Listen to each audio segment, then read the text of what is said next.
Okay, welcome everyone. Thank you for being with us tonight. It is March 7th and it is a regular business meeting. We're here at the Whitted building in Hillsborough. And I'm going to ask everyone if they can please put their phone on silence or vibrate or whatever makes it not ring. That would be great. We do have a public charge for everyone, and I'm going to not read that, and hopefully you will. And so first, I'm going to ask if there are any additions or changes to the agenda. Okay, I have one, and that would be 11C, where we would be appointing someone to the Planning Board. The Planning Commission has contacted Donna, and they're in the middle of this big project with the UDO amendments. Oh, yeah. And the feeling is that they didn't want to change the board now while they're still talking about this. And if we go ahead and appoint tonight, there's a possibility of that board changing over. So what they're asking us to do is just defer until after they're done making that decision and the process is over. Do we need to vote on that? That we're changing that onto the agenda, or just if everyone? Whatever, John, do you think they need to vote on it? I don't think so. I think we just defer the appointments. So just a consensus is good? So you can just defer the appointment to the next meeting, or? Until the process is over. Process. Right. And they But think how May long? 1st, how about May 1st? Let me look at can we come back to that in a We can couple come back to minutes? that at the end of the meeting when we're doing appointments anyway, so thank What you. we were suggesting to do was just let the people that continue to stay on there, and there were some people that were going to be rolling off in March, at the end of March, and so we would just continue their appointments until such a date. So under your rules, I think you are going to have a motion, but I'll need to look to see exactly what kind of motion that is. And see if we have to put a date to that. Right. Okay, great, thank you. Do you want me to pull the consent agenda or just wait? No, let's do that now. Oh, We're gonna move one more thing up because we have a lot of folks that are sitting here for one specific item. So if everyone could just be patient with us. It is 8F, and Commissioner Price would like to speak about that. Yes, I'd like to pull that from the consent agenda, and if we could vote on it during the regular agenda? Item C. Where would you like to move that to? For, hang on one second, let's get to, 6C. That's what why don't we, well, 6 is gonna be quite a way, but why don't we make that 6A then? Okay. Actually, you know what, let's put it on 4, so everybody doesn't have to stay through that other public hearing. Is that okay with everyone if we move that to 4? Thank you, Madam Chair. Yes. Yes. That 4A, please. may take up a long time. Yeah. That'd be a good. So good let's move that to 4A. Okay, thank you. All right, so 8F is now going to move to 4A. Okay, any other changes or amendments? Okay, seeing none, we have 4B, presentation at our desks, as well as item 5, and that's 5A. And let's start with our arts moment. Welcome.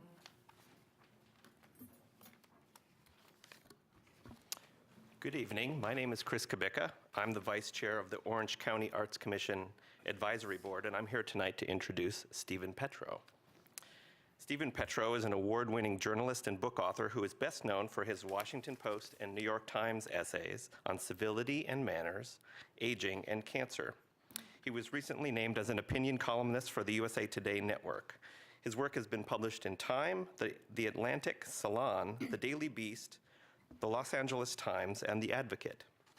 You're likely to hear Petro when you turn on NPR's All Things Considered weekend, or one of your favorite or least favorite TV networks, MSNBC, PBS, CBS, Fox, and CNN. Petro is the recipient of numerous awards and grants, including those from the National Endowment for the Humanities, the Smithsonian Institution, the UCross Foundation, the Virginia Center for the Creative Arts, and the National Press Foundation.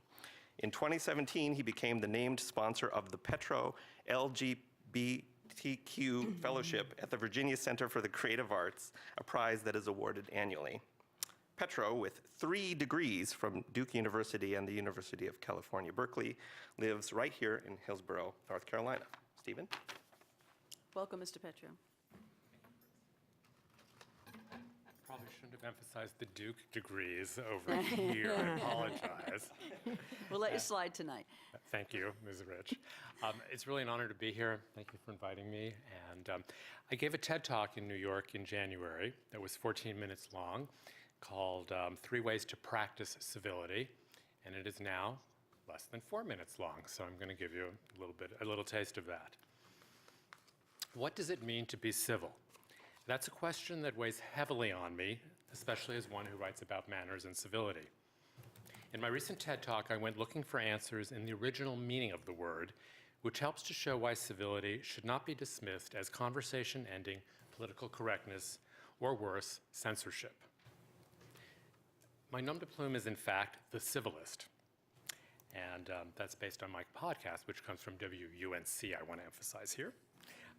Most people are not familiar with that word for a handful of reasons. A civilist is someone who adheres to a moral code as opposed to a religious creed and attempts to live life as a good citizen. I like to think of the civilist as a Boy Scout or a Girl Scout. It's also the original basis for the definition of civility, citizens willing to give of themselves for the good of the city. But the main reason people don't know the word is because it's obsolete, according to the dictionary. Modern usage does us no favors. We equate civility with decorum, and in fact, the Oxford Dictionary defines civility as formal politeness and courtesy in behavior or speech. The best example that comes to mind is Maggie Smith's character on Downton Abbey, the formidable and always correct Dowager Countess Violet Crawley. She minds no fools, and she allows no discourtesy to her social class. In this country, Americans of all persuasions have a bone to pick with how they understand civility. Many of those on the right have conflated civility with political correctness, and to them, call-outs for civility are nothing different than George Orwell's Newspeak, an attempt to change the way people think by forcibly changing the language they use. Don't believe me? Here's a story. A few years ago, and this is about the time Caitlyn Jenner came out as transgender, I was at a dinner party where the host started ranting about Ms. Jenner, claiming he had no right to change his name or to demand that we call him anything other than his birth name.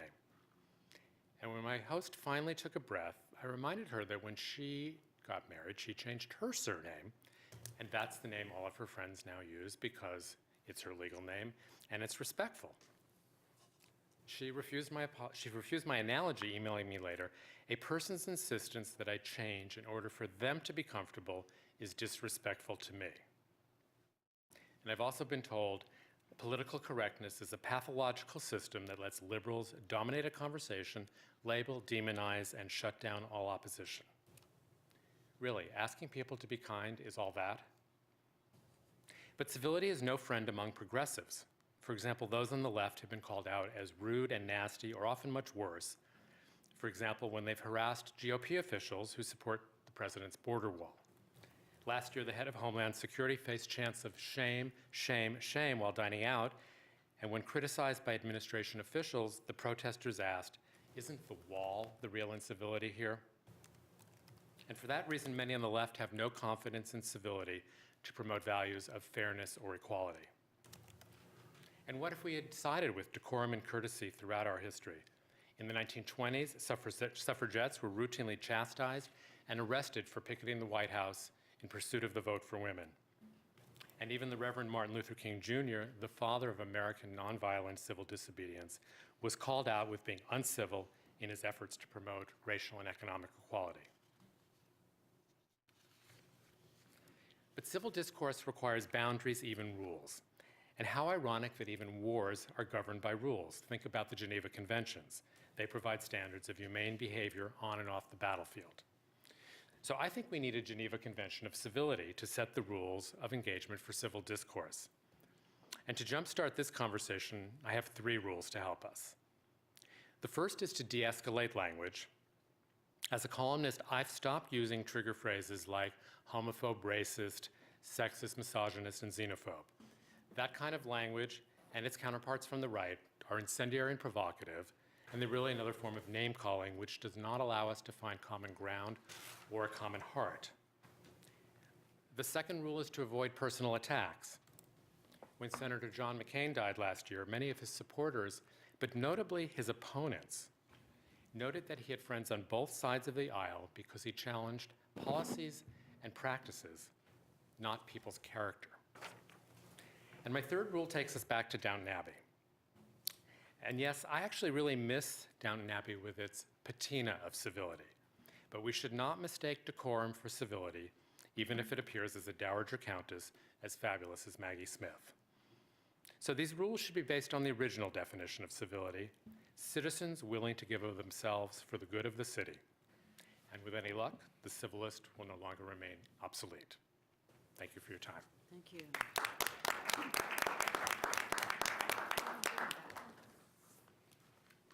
Thank you. That's great advice. Let's hope that we can all live by that. Wonderful. Thank you for being with us. Yeah, thank you. Okay, folks, we're going to move on to two, which is public comment, and we break the public comments down into two different sections. The first one is items that are not on the printed agenda, and if you signed up for that, we have your name. The second one is for an item that is on the agenda, and you would sign up in the back and write that item number down. So there's two different options to speak. So the first person I have right now is Craig Carter, and you have 3 minutes, sir.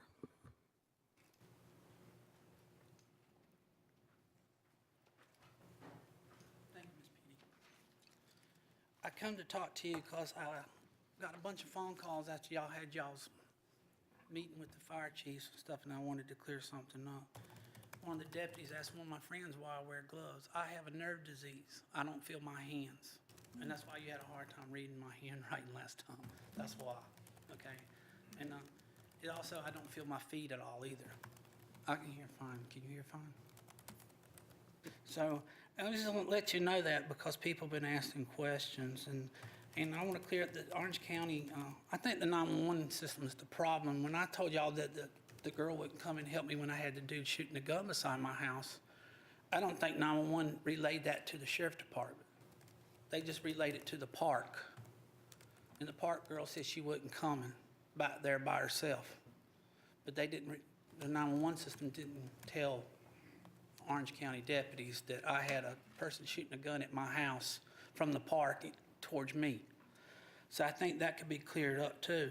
And also, when he talked about Keith Nelson, I talked to Keith Nelson 3 feet in front of him, and we were talking about the flood that came down the Eno River the other week. And I was living on an island that day, and I just asked him, I said, what do you do for emergency swift water?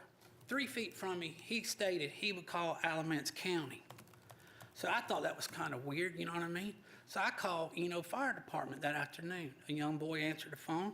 He told me all they had was a John boat, let me get this right, a rubber boat and a paddle. And that's where I got that from. So y'all understand where that came from. So that was their information that they gave me. And I can understand why the Park Service wouldn't call them if that's all they got, because you're not going up to Eno when it's in flood stage. You're not going to do it. And I'm telling y'all, a kid's going to get hurt. They're kayaking in the river now, swimming in the river, playing in the river, and they got all this river walk stuff. So somebody's going to get hurt. And plus, the fire department needs access to the river to get in. If they don't have no access, it ain't no use giving them a boat, you know what I mean, to that. And I sit up here and I keep coming back and I say, well, I'm complaining, but there ain't no solutions. And I think one of y'all said something about Durham Tech doing some training for the fire department over this.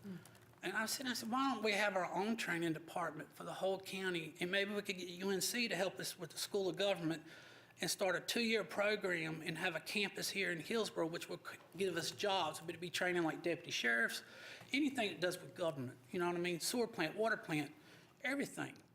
Clerks. Maybe a 2-year degree like state offers for agriculture. And, you know, it gives some people in the northern part of the county a job.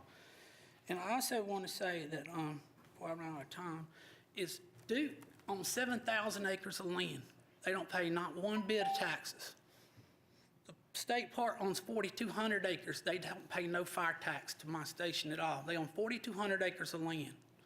We could use another ambulance in the north, and these people don't pay no tax, don't help us. And I don't understand why they don't get off paying fire tax. I can understand that they pay land tax, but fire tax, I don't understand that part. And I think Carolina could help us, since they don't pay taxes, maybe starting a program and using in the north. Okay, thank you, Mr. Carter. You got me, thank you. Nick Jimenez? And you have 3 minutes to speak, please. Good evening, Commissioners. Nick Jimenez from the Southern Environmental Law Center. I wanted to say a few words about the Durham Orange Light Rail project. As I'm sure you know, the project has suffered a setback in recent days with Duke University's decision not to support it. This 11th hour decision is unfounded. But what I want to focus on and to emphasize to you tonight is that this is only a setback. This project has been in the works for about 20 years. Countless person hours have gone into designing a smart, thoughtful project that is the right choice for the Triangle region. It retains strong public support throughout the Triangle, and it's still a smart project. It will help concentrate development around transit nodes, which fixed guideway transit does, provide another mobility option, connect people to job opportunities, and reduce emissions for trips that are taken on the transit. So none of these benefits, none of this support goes away just because we've hit this obstacle. This has been a very long project. We've seen setbacks before, and we can overcome them again. And so what I want to ask you all to do is to please do everything you can to support the project, look at all options to make sure this important project continues to move forward. It's not dead yet. This is just another setback. So thank you for all of your work and for your support for the project. Thank you, Mr. Jimenez. Would anyone else like to speak for matters that are not on the printed agenda? Okay, I see none, so we'll move to item number 3, and this is announcements, petitions, and comments by board members. And Commissioner Markopoulos, do you want to start us off? Sure. I'll just, I don't have any petitions, but I'll just do a real brief report on the Go Triangle cost share agreement meeting that we had, that we are required to have when the project changes to a 5% higher expense. And we had that meeting on Monday, and y'all got the basic numbers that we were presented with there. So $237 million is the total that the cost has gone up. So the FTA, after the government shutdown, they came back and they have decided that $60.4 million in additional contingency is what they're going to require. And this is based partly on costs of projects around the country that are going up, just like every construction project that we've heard about lately. They added in an inflation adjustment, $47.8 million. And they wanted more contractor overhead, so they're looking at the market around the country and trying to make sure that the money that we would have for the project matches what is going on around the country. So there's a $237 million, and I'll just say again, it's been repeated many times, but we did pass a resolution that we were not going to spend any more than the original $149.5 million as the base cost, and then the financing costs that would result from that. Another interesting item that came up, the FTA has given their okay to some TIFIA loans that can be procured at a lower interest rate, and this could generate overall savings for the project. Unsure of exactly how much that would be, but it does help ameliorate some of that extra cost that, frankly, Durham is looking at how they could pay for that. And you may have heard that It was actually during that meeting, it was kind of a hectic meeting because a letter was being sent from Go Triangle to Duke, asking them to join in a process with a mediator to figure out answers to the questions that were on the table that, frankly, most had already been resolved, but Duke was claiming that they weren't. Tonight, Duke responded, not surprisingly, saying that they were not going to be part of that mediation process, and there's going to be a work session with the Go Triangle Board on Tuesday at noon to discuss the situation. Thanks. Thank you. Commissioner McKee. Yes, two things. First, an apology, and then a petition. The apologies to the board. The board will know what I'm talking about. I sent an email earlier this week. I basically stand by the points that I made. I think they were valid. But I made that email personal, and I made that email accusatory, and for that I apologize. As to the petition, because of our discussion at a previous meeting where we talked about having Davenport look at figures when we got figures, and we were talking about possibly getting figures, get a presentation tonight. That presentation will not occur until the 12th.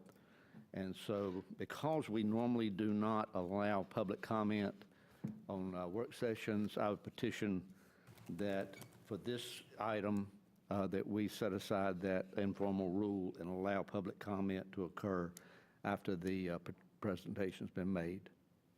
Thank you. Commissioner Price? I have several. I'll try to run through this quickly. I attended the National Association of Counties Legislative Conference last week, well, this past week. And one of the things that they did was they rolled out an app to help collect data on upload and download speeds. And it's called Testit, T-E-S-T-I-T, and it's open to everyone. And it will, if you download it, it will go back to NACO, and it will help with their numbers, their stats, and their lobbying efforts. And just to say that there really is a big push to get broadband everywhere and to expand broadband. Even the USDA secretary made a big pitch for that. In the Community Economic and Workforce Development Steering Committee, we continue to press for and actually suggested increases to funding for CDBG, home, and EDA. In terms of, we've been working on bail reform here in Orange County, and NACO also, in their Justice and Public Safety Steering Committee, passed a resolution to support bail reform. And I also moderated a panel and was able to tell what we're doing here in Orange County, and actually give a shout out to Kate Fenhagen for all the good work that she's been doing.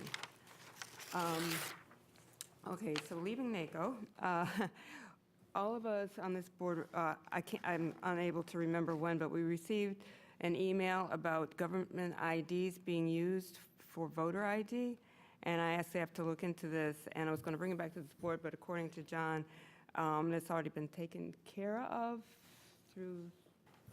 Yes, that was not something that required board approval, so I believe we're taking care of that administratively, and staff should be getting that certification sent in.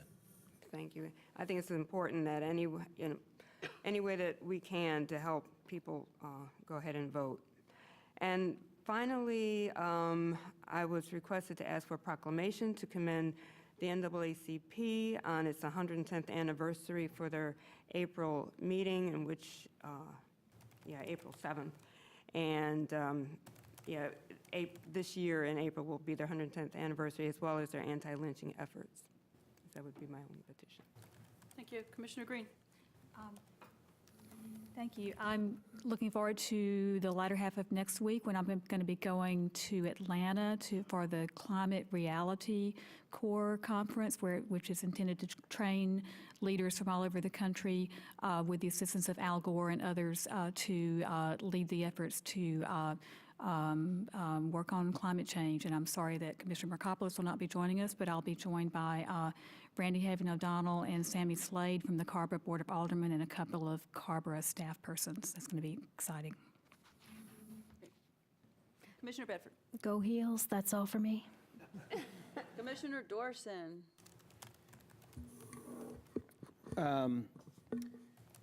Yeah, I just wanted to mention this recently, as many people know, there's been a petition out to recall several members of the school board. One member has unfortunately already resigned. I think Margaret Samuel's resignation is a terrible loss for the community. I also think that this idea of I think this effort, however you feel about the underlying issues related to the Mandarin program or what's happening, the votes related to that, the fact is that the 3 people, well now 2, who are subject to this petition, their terms are both up in November. There's going to be a new election. I don't really see any reason that that the community should be put through the struggle of a recall when both, well, James Barrett's already said he's not running, so, voters will have a chance to have their voices heard in November.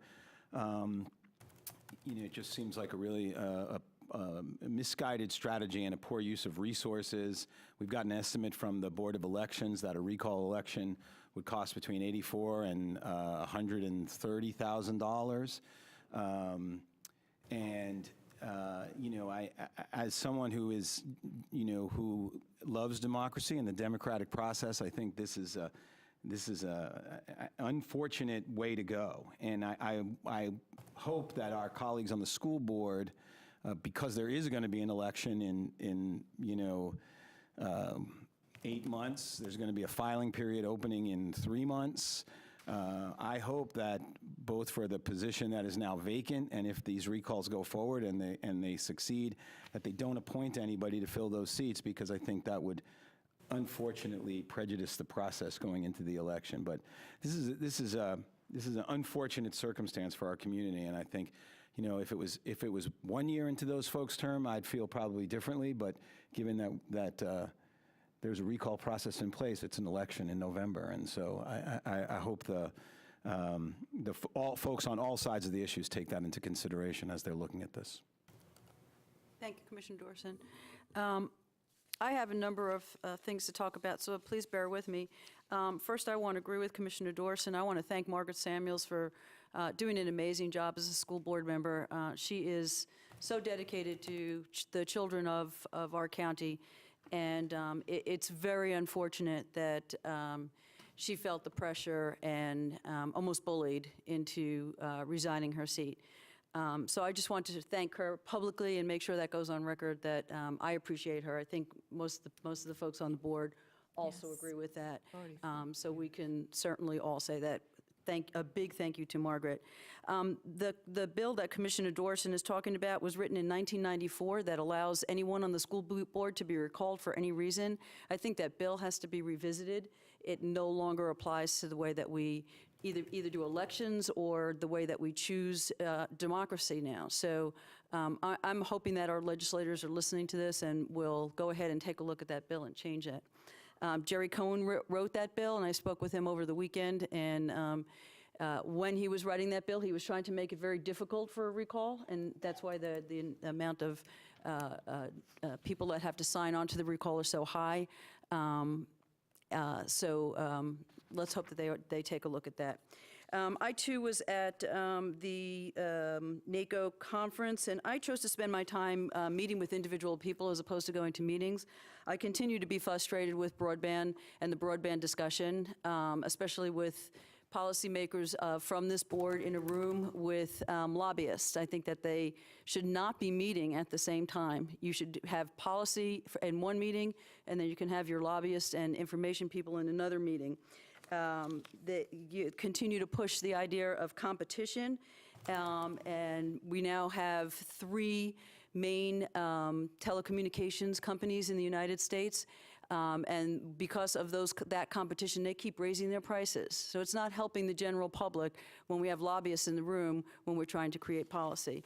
As much as the government and they're pushing for broadband in rural communities, they're also fighting against it at the same time, and that, to me, that doesn't work. So I think I will be cycling off of that board because it's the second year in a row that I've been amazingly frustrated with that meeting.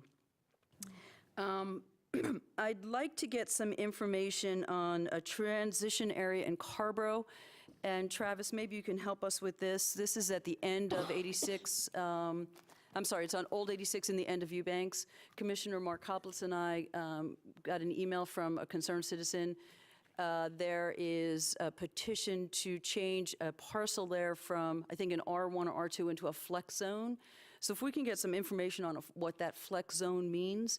And I believe Carborough outlined what they're doing pretty well and when their meetings are happening. I think a meeting is happening tonight. I do want to let folks know that also in in that area, that's a transitional area, and the ETJs, Commissioner Dorson has said this many times, it's unfair. We are the people that they elect, but we are not the people that create the zoning. And it causes conflict in people's minds and residents' minds on who is helping them do what. So if we could just get a little information on this, and then also have Carborough reiterate that they are the ones that are in charge of the zoning, not the county commissioners there, that would be really good. We will Thank clarify you. those. Yep. Along that lines, we had a meeting last week, this week? The Rogers Road meeting, I believe it was last week. So this is Rogers Road and the green track that we were talking about. The sewer project is coming along really well now, and so it's time to start thinking about how we're going to do the hookups and how we're going to hook up the homes and what funding we're going to use for that. So I believe, Travis, we're going to try and get that on a business meeting in the next couple of meetings, and we're going to write up an abstract on that. So I know there was questions, Commissioner Dorson, you had asked that question also. So that is forthcoming. Let me just see. So Chatham Orange Work Group met, and a number of the commissioners from here were there. We did talk about broadband, and Jim did a wonderful job. Jim Northrup did a wonderful job of explaining open broadband that's happening in Orange County. And if you all look over, if you remember the maps, we have a couple of circles up in the northern part of the county, and then there's a circle that is the second phase that's down in the southern part of the county. That is capturing a portion of Chatham. And so Jim has been working with Chatham. We're a little bit more advanced than Chatham is with trying to get broadband into the rural parts of the county. So we have been offering our expertise and open broadband. It's an advantage for us if open broadband gets more customers, because this way they can keep moving and signing more people on. So we are offering our expertise to Chatham and happy to work with them on broadband. I do have a concern, and I brought this up a year ago, that we are not paying attention to that corridor as far as transportation is concerned. And we are going to have more and more people moving into Chatham. You can see it happening every day as you drive down there, and the traffic is going to be horrendous. And I just really urge us to be forward-thinking about this, as opposed to, I think Commissioner Markopoulos almost said at the meeting, it's almost too late to start thinking about what we should be doing 5 years ago. But we can't wait for 20 years to think about what that transportation looks like. It's going to be a mess. So I'm going to petition us to go ahead and start doing some planning. I know the MPO is and TARPO is, but I think that we really need to be involved in this as well, or else we're going to be behind the 8 ball. A few meetings coming up. Commissioner Markopoulos said that we will have on the 12th at our work session, we're going to have Go Triangle come and talk with us. We don't know what that looks like right now. We don't have any kind of idea what that agenda looks like. We were supposed to get some kind of outline today. We did not. So we're not even quite sure what that is going to help us understand or not. There was also some concern that we need to trigger yet another partners meeting, and we talked about that being on the 13th or the 14th. We don't know what day it's going to be. We don't know what time it's going to be. We don't know what's going to be on the agenda. So that is as much as I can give you, is that we've talked about having those meetings. One last thing. We have, on the April 4th is another work session. We're going to talk about, I know a number of you wanted to talk about how we're going to meet with the towns. And so that was not ready to be an agenda item yet. There was some details that were still being worked out, and that's why it hasn't been on the agenda yet. But we are going to bring that forward on April 4th at a work session, so we can have a nice conversation about that then. As you know, the facilitator has been an issue now that Andy is gone, and we have Donna is meeting with the new facilitator at the Dispute Settlement Center. And so we just wanted to bring the full package together before we brought that forward. I've got a lot of other meetings that I've been to, and anyone wants to know, you can give me a call and I can fill you in on my life the past 2 weeks. It's been quite busy. With that, Could I, yes, sir. Captain, could I ask Yes, sir, just please. a comment before you go on? Absolutely. So on that Carborough item that you mentioned, Yes, sir. I just want to, that property that they're talking about rezoning is owned by the town, isn't it? No, that was the Makers Village. This is a private owner, a Oh, private okay. developer that wants to turn the piece of property from a residential into a flex zone. Right. And I think we need to know what a flex zone means as we're talking to people in that area. Yeah, well, I would just like to add that, you know, we ought to get we ought to be talking to Carborough as well in the spirit of the One Orange and collaboration, that our role shouldn't just be to be a conduit for information between Carborough and residents, but also should be engaged with Carborough and understanding what they want to do and how it fits in with what we want to do and how we can be supportive if we can. And so I just wanted, I didn't want anybody to take away from your comment that we're setting up some kind of adversarial scenario That's right. between us and the town. That's right, we are not. And thank you for triggering the One Orange. Annette is here, and I had a meeting with Annette, and we're continuing those conversations about One Orange, and we're bringing not only Annette's group in the HRC, we're also talking to all the department heads to see how they can use the One Orange theme as well as us. So we're still working on that project together, and we're going to bring that up. I think, Annette, we said on the 4th, we're going to bring that back for work session also. So thank you for triggering that. I appreciate that. Yes, Commissioner Price. A question about the Rogers Road and the sewer hookups. You said you wanted this board to work on it, but I think we also need to work with Chapel Hill because That's not what I said. I said we're going to get an agenda item that's going to lay out everything for us as far as the costs, and that will include everything from Chapel Hill and Carborough. Everything will be in that agenda item. Because I think going to similar to what Commissioner Doris is saying about the One Orange, I think because they took that area in as an ETJ, they are now eligible to get the CDBG grants to help with the hookups. We'll So I have that think, all in again, this we need agenda to- item. to put Yeah. that together with it. Yeah, we'll have that all together. Okay, thank you, everyone. Let's move to 4, and now, so we're moving 8F up to 4A. And Commissioner Price? Oh, did you want to say anything, Commissioner? No, I'm sorry, let me move that back. Commissioner Price?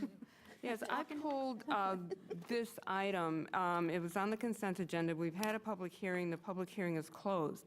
However, I was contacted by members of the community, and they have concerns about it. And of course, because we closed the public hearing at this point, they're unable to speak. So I'm requesting on their behalf that we, or actually our behalf, that we delay decision on this. There are 2 church congregations in that area that are historic, and there are some family cemeteries. This is an old African-American area of Orange County. And evidently, even though we had community meetings back last year in August, there were many maps that were put up. It was quite confusing. Since then, there has been discussion, there's been planning board meetings and the economic development group, and we did have a hearing even here, yet the community members felt that they weren't ready to really act on it, so no one spoke. But they would like to have an opportunity to work with the planning department, to work with the staff, to really figure out, to let planning department and us understand what the impacts would be to their neighborhood. Okay, so what is the my request? to delay our decision tonight to adopt the plan. And to my understanding, unless I'm wrong, there's no urgency on this right now. Is that correct, Craig? Ms. Benedict, do you want to come up Benedict. and speak with us? Thank you. Craig Bennick, Orange County Planning Director. The only urgency is that we set this date, for a decision. We have an existing 2011 access management plan. This was an update to that plan, so a delay in this may start the process over again. We mailed 1,000 notices out to people in the community from Eflin to Mebane. So we'd have to work with the attorney's office and find out at what point do we give everybody that we noticed the ability to rehear if we do make a change or something like that. The specific case at hand has to do with Buckhorn Road and a traffic separation study that was brought forward by Mebane to find a way to go over the railroad tracks instead of straight over the railroad tracks on Buckhorn. That is not within the 10-year state transportation improvement program. It's an independent study. If they do proceed with studying that overpass, Orange County has already recommended to the Railroad Authority that the best alignment that would not affect the church. And even if they do proceed with studying it further, they have to do an environmental and cultural impact analysis to find out where cemeteries are, where church buildings are, and the like. This is where it's a case of long-range planning. We try to think ahead 10, 15 years. But it's up to the board on what they would like to do.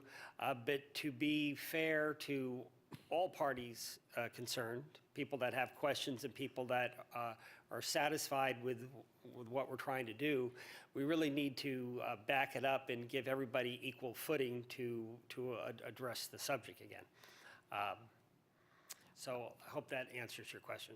Yeah, I'm not, at this point, it's hard to tell whether, what the community members are seeing is exactly what, how do I put this?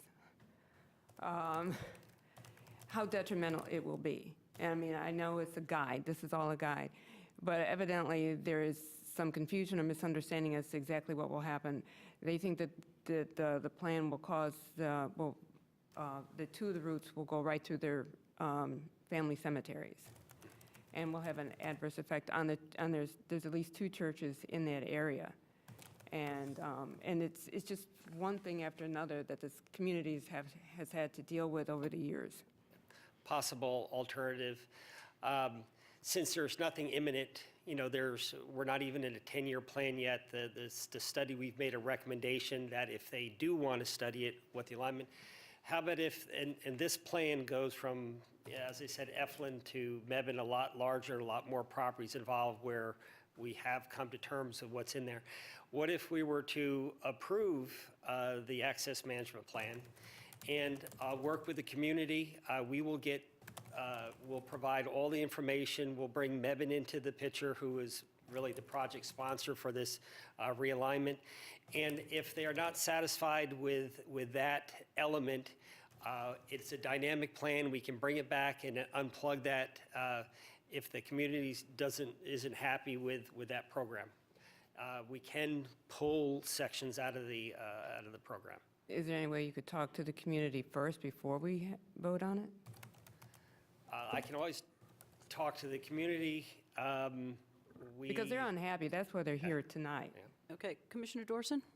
Well, one potential, if we can delay it briefly so as not to slow anything down, a week or 2, I don't know. But what about a possible alternative if we, can't we add to, if we approved it, couldn't we add addendum or a cover letter that lays out exactly what the concerns that the community has?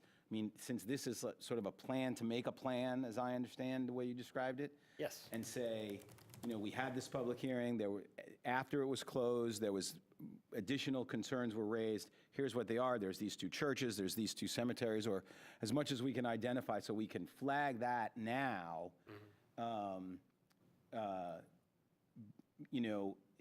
going so that, that rather than say we're going to adopt it and then we'll bring these other things up as the process goes on, we could up front assert that we've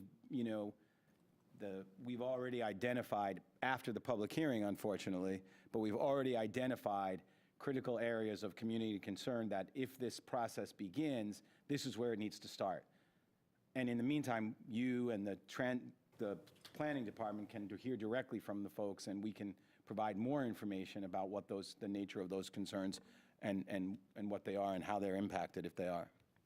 Nish, do you want to come up and speak? Thank you, Commissioner Rodriguez. That's great. We're going to, Commissioner Green has a question while you're coming up. Commissioner Green? If we're going to bring this back to another meeting, could we reopen the public hearing? That is a possibility that we're thinking about as well. Let's get all our questions out, and then we do have one person from the public that wants to speak, and then we'll discuss what our options are for that.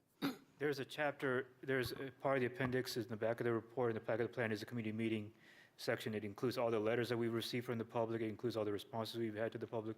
So if we would receive a letter from the public to be incorporated into the plan, we could add into the plan to highlight these areas that need to be changed in future changes to the plan. Thank you. Reverend Umstead, I have you wanting to speak on this item. Do you want to come on up? And if anyone else wants to speak, please sign up, and we can hear you now also. You have 3 minutes, sir. Good evening. Good evening. I am Norman Umstead Jr. I am the pastor of the Mount Moriah Baptist Church located at 200 Buckhorn Road. And we're here tonight, and our concerns are because the recommendation presented at the February 5th meeting concerning the suggested traffic study. As has already been stated by Commissioner Price, there are 2 historically black churches on Buckhorn Road in the 200 block, one being 141 years old and one being 138 years old. And these 2 churches have been the staple of our community for all this time, and they are still striving very well even to this day. As a matter of fact, many Orange County political leaders have paid visits to our respective churches when either running for office or seeking re-election. And we just certainly would like to have our community to stay intact. Our concern is if this study is allowed to come to fruition, it's already been stated that 3 options that was on that study from the traffic separation study dated September 11, 2017, present us with 3 options, and all 3 options run right through the cemetery. There are 3 cemeteries in direct line of this proposed flyover.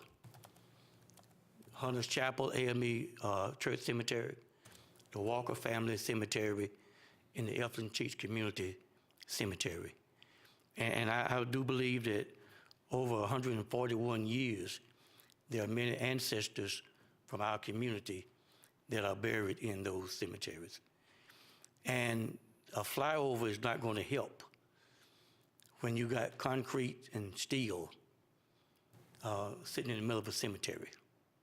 So we're asking that maybe we can reconsider the direction that this is to take, and to say that it may or may not happen, as we've heard, does not give us much hope in regards to being able to plan for the future growth of our churches as we prepare to bequeath something to those who shall follow us. Again, I say thank you for giving us opportunity outside the public hearing to be heard, and we pray that you will consider this matter with some urgency. Thank you. Thank you, Reverend Umstead. Would anyone else like to speak? Yeah, okay. So, John, can you possibly lay out what some of our options are, and then we can have a discussion about that? Only 2 options off the top of my head. Approve the plan, and anyone who has concerns can, in writing, send those concerns in writing in, and those can be appended to the plan. I think, are there already a lot of written comments? every written comment gets appended, and so that will be considered as it goes forward. I think the only other option is to restart the public, community outreach public hearing process, and I don't know exactly how long it is, but I hear it was a year-long process, so. April is the end of the year. April will be 1 year this time. So either one of those two. Why? Why would it have to be that long? Questions? Well, do you want to explain why it takes that long? That's the question on the table? The reason it takes long, we send out mailing notices to property owners in the area as well as around the area. There's 1,000 letters we had to send out for a community meeting.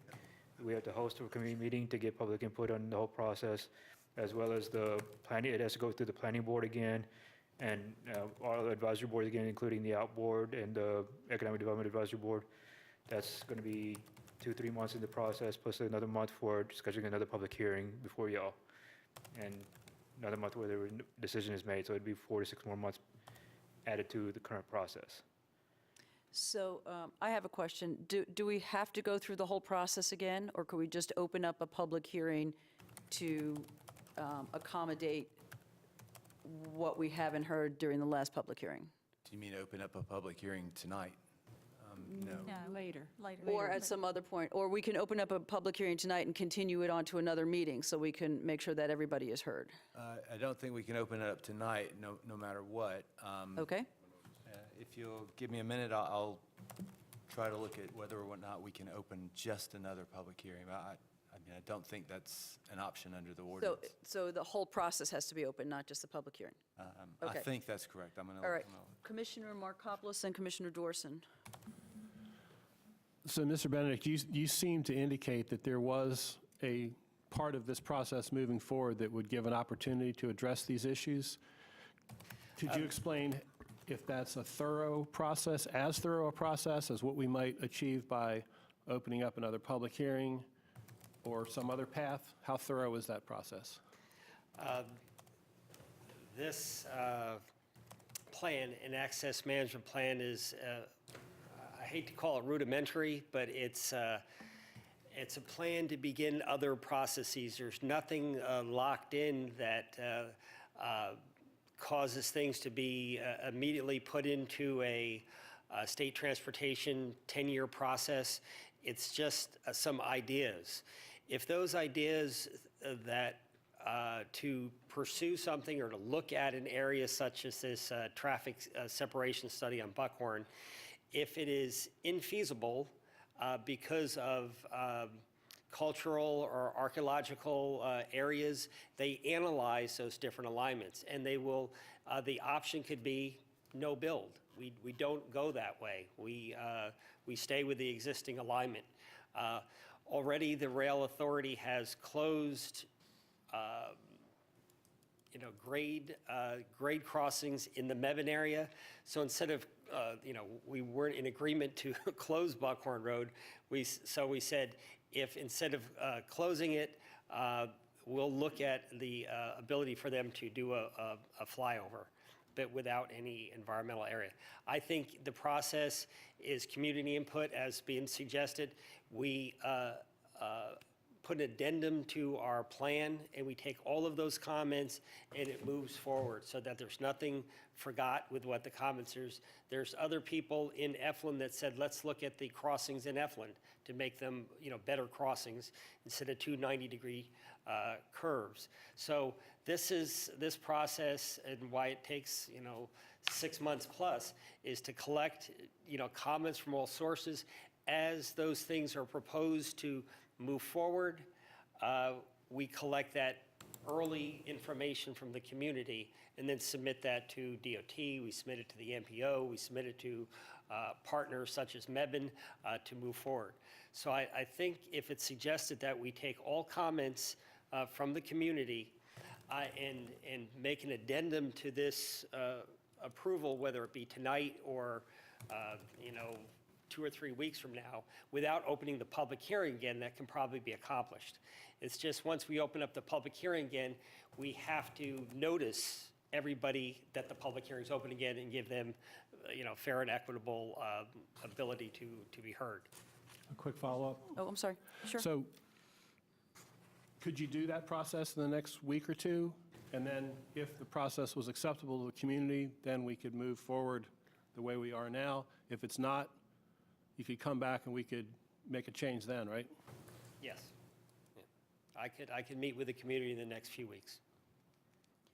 Commissioner Dorson and Commissioner Green? I just want to ask a process question. So when this came before us a couple of weeks ago, and maybe I missed it when I was looking at it, but it was never flagged by the planning department that these flyovers had these potential adverse impacts on these cemeteries or these churches. I mean, isn't that something that should have been made clear in the plan? Why? I mean, if we'd have heard about that at the public hearing, I think we would have been having this conversation then, and wouldn't find ourselves in sort of this kind of catch-up mode. So when you looked at it or your staff looked at it, did you see those things, and were they identified in the? I mean, if they were, I admit I didn't pick it up when I looked at the documents.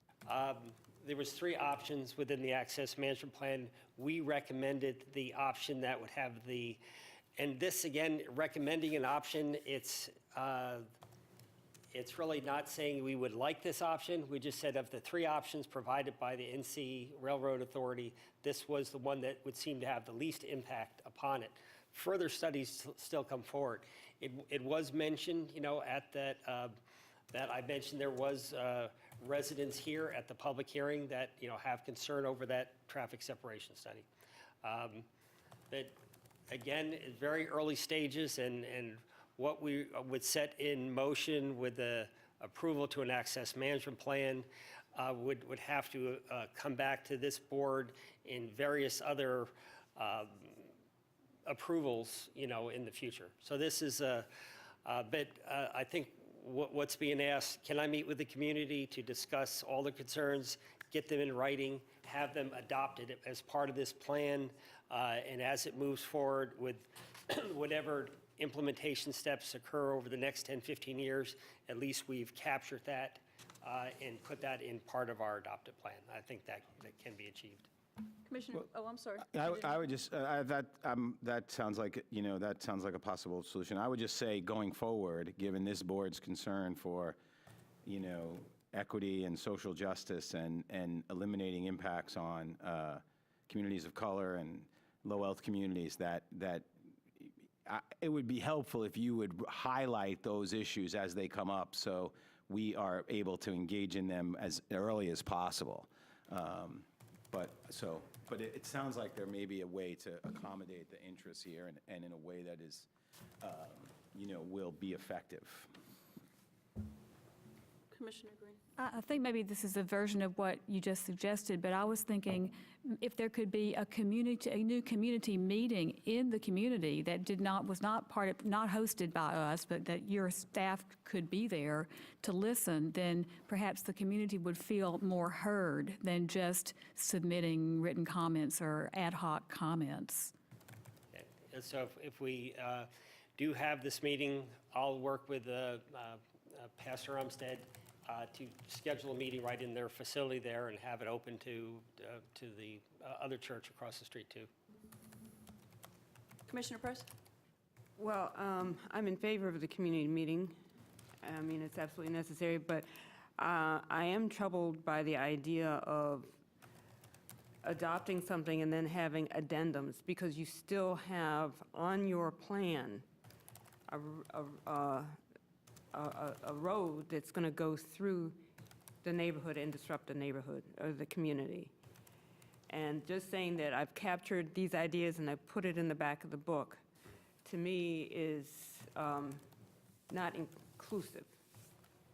It's just sticking something in the back of the book. I would much rather that we all, well, the community and you, sit down at the table together and work this out to see what the issues are.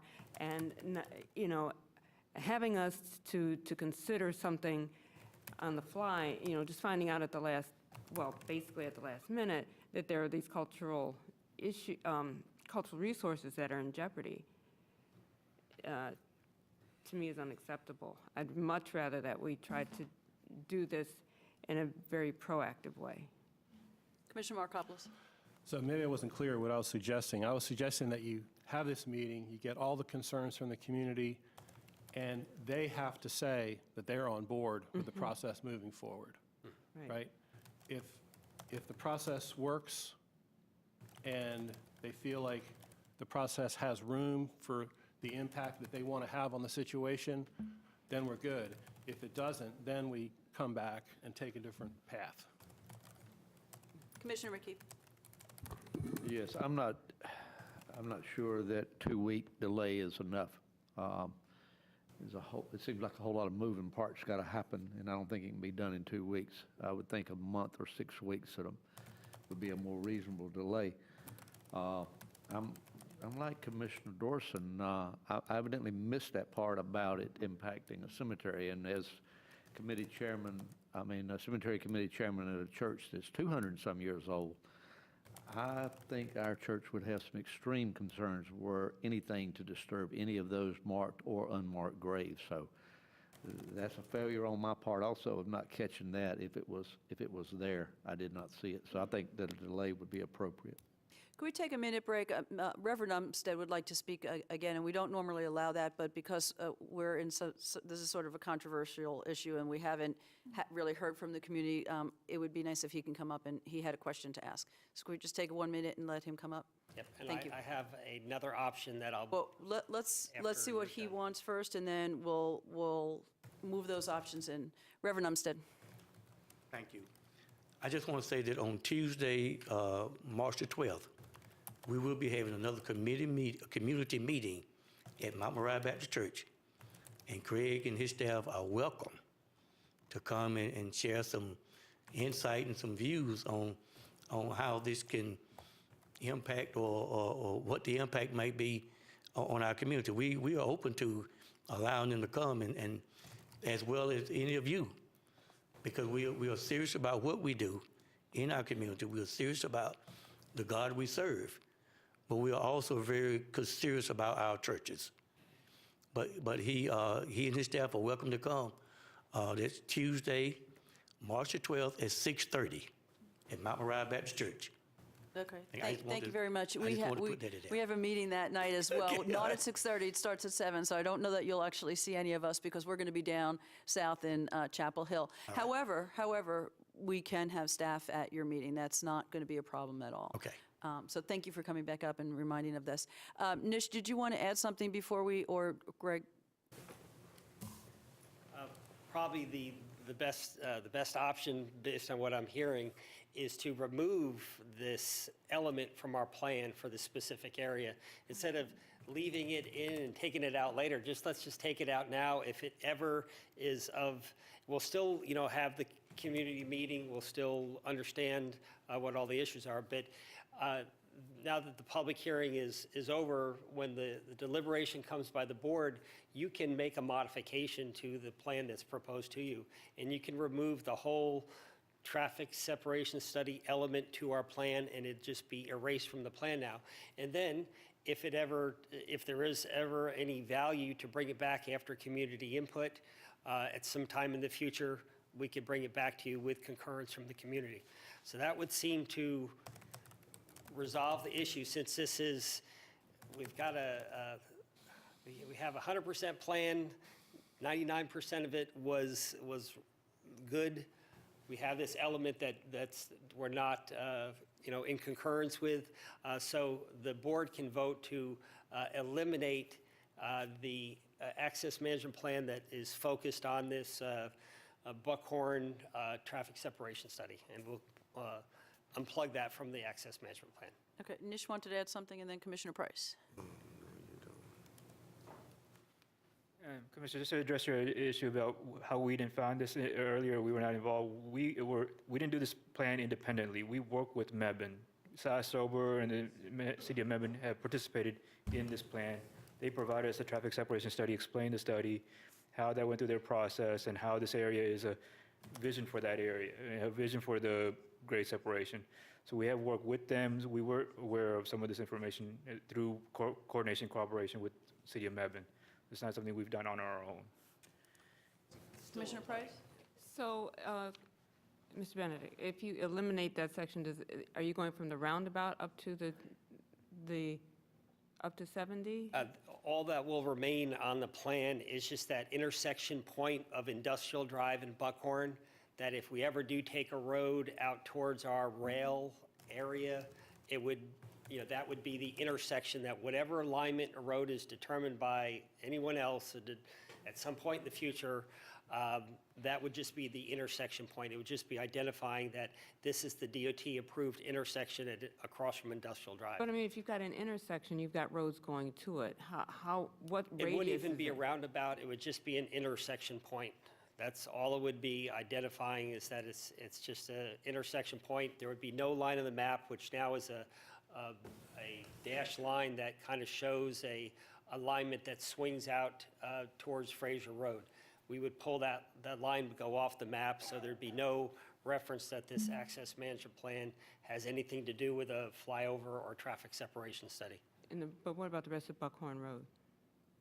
The Nothing leading up? You're not going to, okay. No, there would be nothing about Buckhorn Road, except that if a developer comes forward and it needs to be widened, our access management plan says they have to dedicate additional right-of-way to accommodate, the growth that's expected in that area. And how close does that come to the cemeteries? Cemeteries on the east side of the church, so it's not between the church and the right-of-way. All of them? There's like 3 cemeteries. Yeah, this is, what we're talking about is Buckhorn Road is roughly a 60-foot right-of-way now. It'll probably be 80-foot in the future, 80 to 100-foot. But the cemeteries are not between the church and the right-of-way. They're on the east or west side of the churches, depending on what side. John, do you want to add anything to that? No, that was a better option than either of the two I've had, so nothing to add. Okay.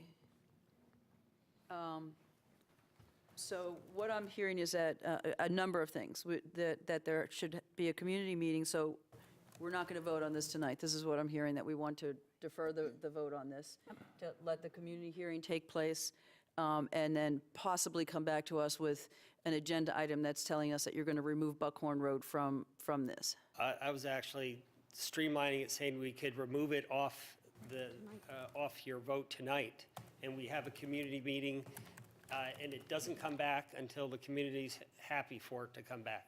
So it could, part of your vote tonight would be to approve and delete that from the plan. But then can it be put back in if they're, like, All right, what- all right, Commissioner Dorson. well, It can be put back in. It's a dynamic plan. or something could be put back in Yeah. related to Buckhorn Road? Commissioner Price? I think I'd like to see exactly what's going to come off. I mean, we don't have the map here. So even if we could delay it till next week, I mean, if you want to pull that section off, Yeah, I'm just not convinced that just saying the intersection comes off. There were more lines and dots on that map. Do you have a map that we could? Well, why don't we just vote to delay it, have the meeting, That's and what I then thought it'll we come said. back, and then we could see the maps, and then we'll have all the information at one time.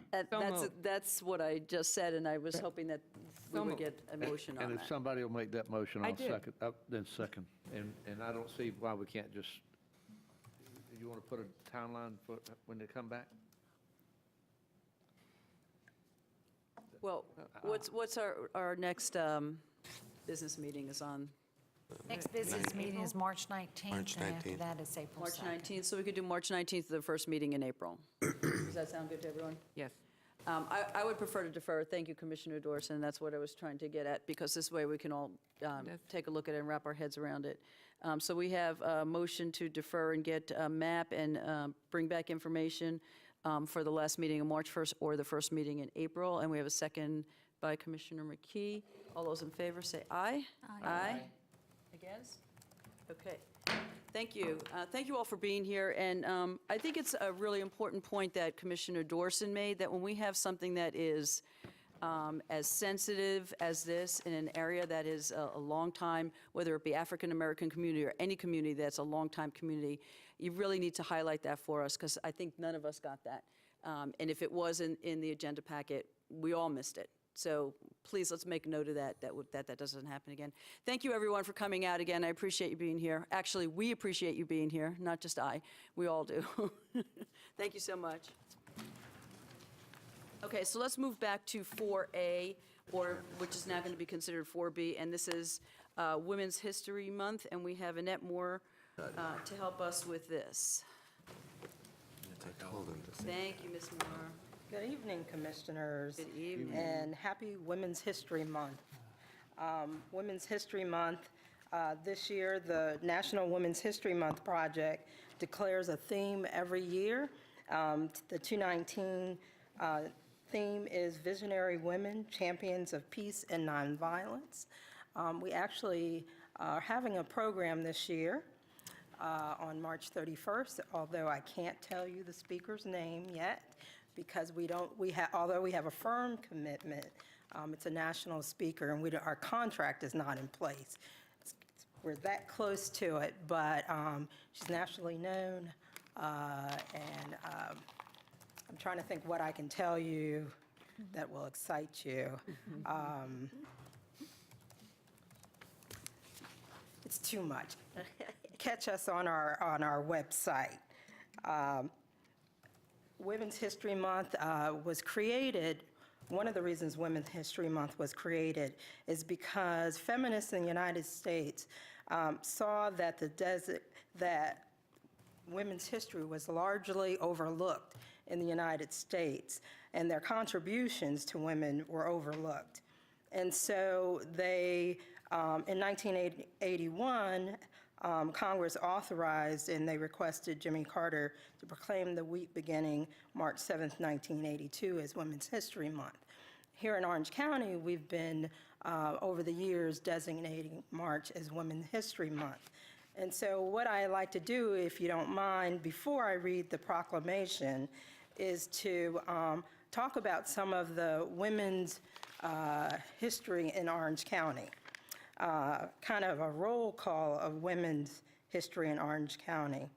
The first woman elected Orange County official was Betty June Hayes, the Register of Deeds, in 1945. The first woman elected to the Orange County Board of Elections was Elaine Wallace in 1968.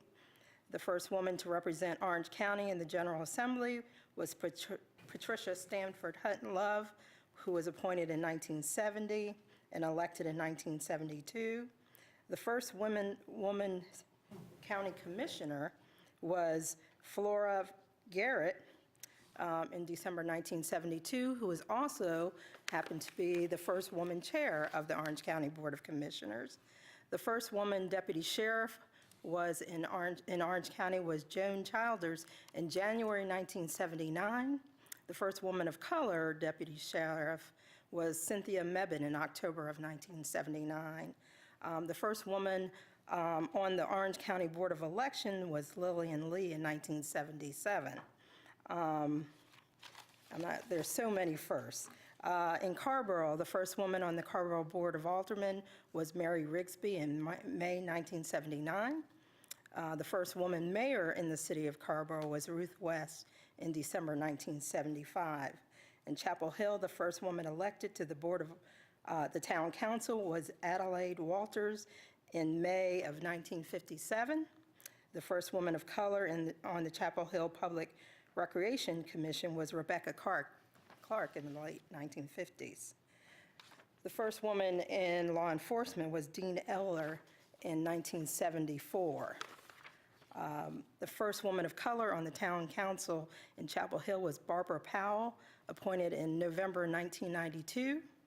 In Hillsborough, the first woman of color to serve on the planning board was Josephine Holman Long. The first woman and the first woman of color to serve in law enforcement was Judy Jacobs in September 1978. Y'all may remember her. She just retired a few years ago. On the Chapel Hill Carborough Public School System, the first woman on the Board of Education was Miss W.D. Toy in 1927. The first woman high school principal was May Marshbanks in 1958. The first woman principal was Virgil Warren in 1927 in Orange County schools. And the first woman chair of the Board of Education in Orange County was Kay Singer in July 1988. So over the years, we used to have the Commission for Women, and the Commission for Women put this women's history together in 1993. And so we no longer have the Commission for Women, which was in-house in county government. We outsourced them, but we used to not only do that, but we had a T for Women First in Orange County, and that's how we celebrated our women in Orange County. So now I'm going to read the proclamation. I'm going to take a breath. So, Women's History Month proclamation.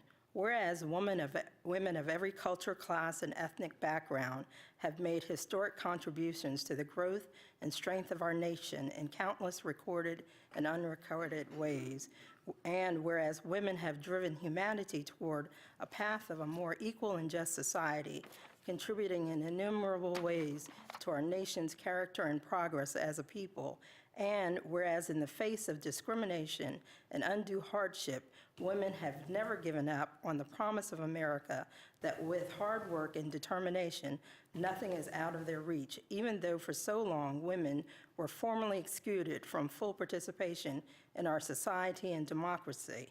And whereas women not only led the movement to secure their own rights of suffrage and equal opportunity, but also were leaders in the abolitionist movement, the emancipation movement, and the industrial labor movement, the civil rights movement, and especially the peace movement, all movements to create a fairer, more inclusive, and progressive society.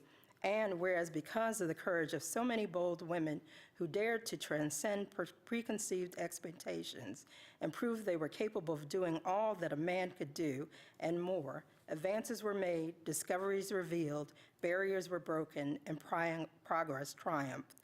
And whereas the women have made great progress toward achieving gender equality, but much work needs to be done while women still earn, on average, less for every dollar earned by a man, are underrepresented in fields of science, technology, engineering, and math, and face wider opportunity gaps and structural barriers to achieve success.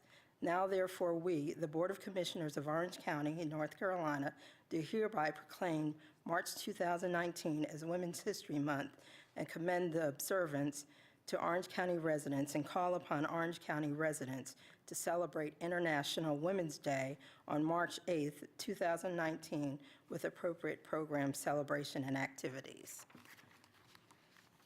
Thank you. I need a motion. So moved. Moved by Sal, Commissioner Green, second by Commissioner Price. All those in favor, say aye. Aye. Against?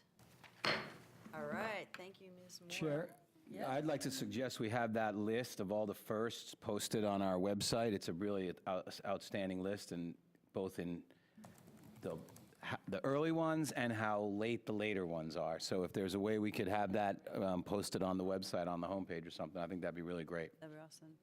And Ms. Thank you. Baker, who gets this proclamation? Does that go She to the can have it. agency? Thank you. Woo-hoo. You are special tonight. Thank you so much for that. The firsts were great. Really appreciate that. Okay, we are going to move on to an update on the Skip the Straw, and that is going to be from Blair Pollock. We see you brought a very large straw with you. Yes, I did. Courtesy of Michael Brown. Oh, very good. Michael is the artist who did the straw mural in Folks, we have a Capitol small Hill. PowerPoint on this at our places. So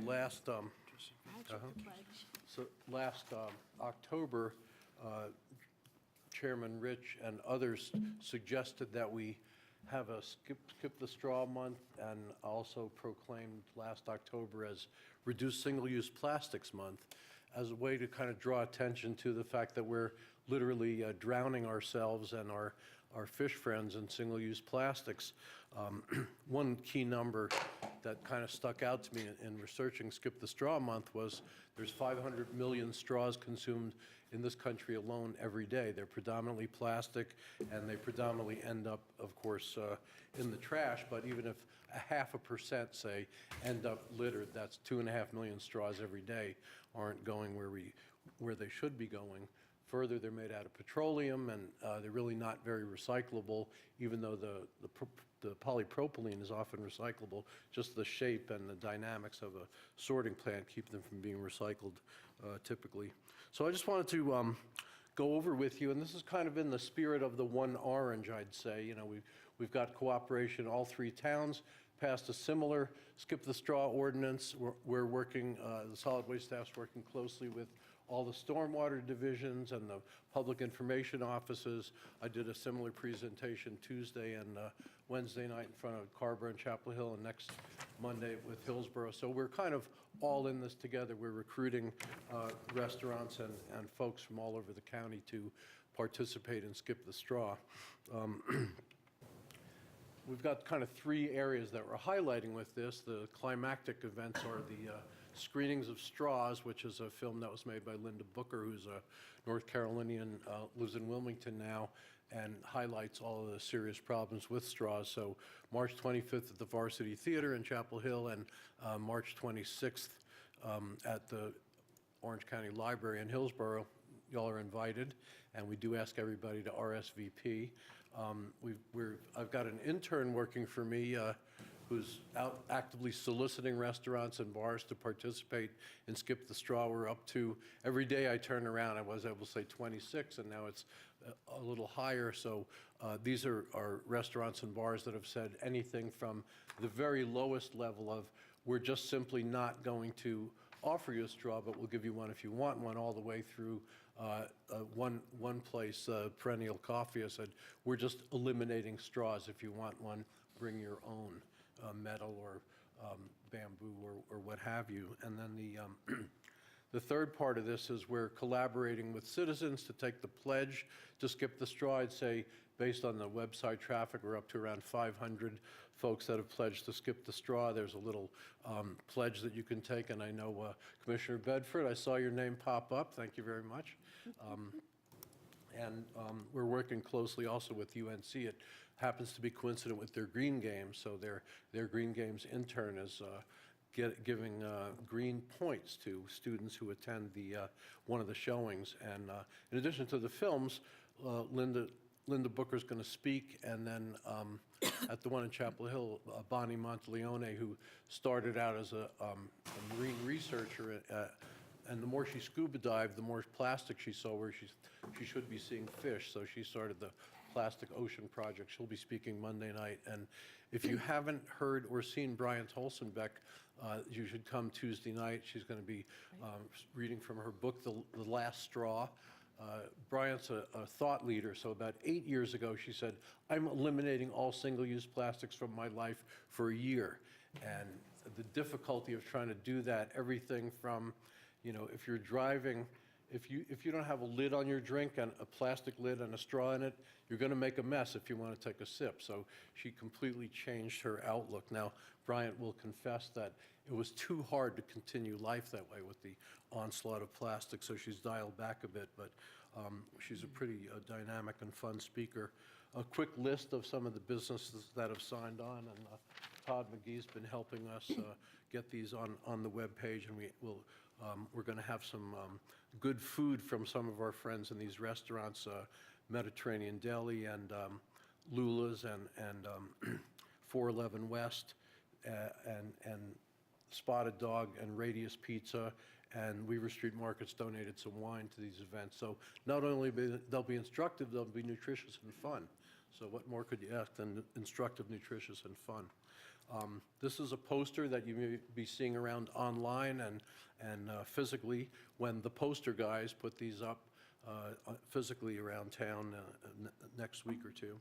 And then This is the conceptual design that Michael Brown came up with when I said, Michael, how about if we put this all over your mural for a month? And he agreed, and not only did he agree, he came out with me and a couple of our installers on Saturday to put this up at the so-called turtle lot. So the straw that Mark was holding up for me is a representative one. And we looked, Michael looked at it and he said, darn, it came out better than I thought it would. So we hope the next time y'all are in Chapel Hill that you'll take a look at this giant advertisement that we've been doing for Skip the Straw.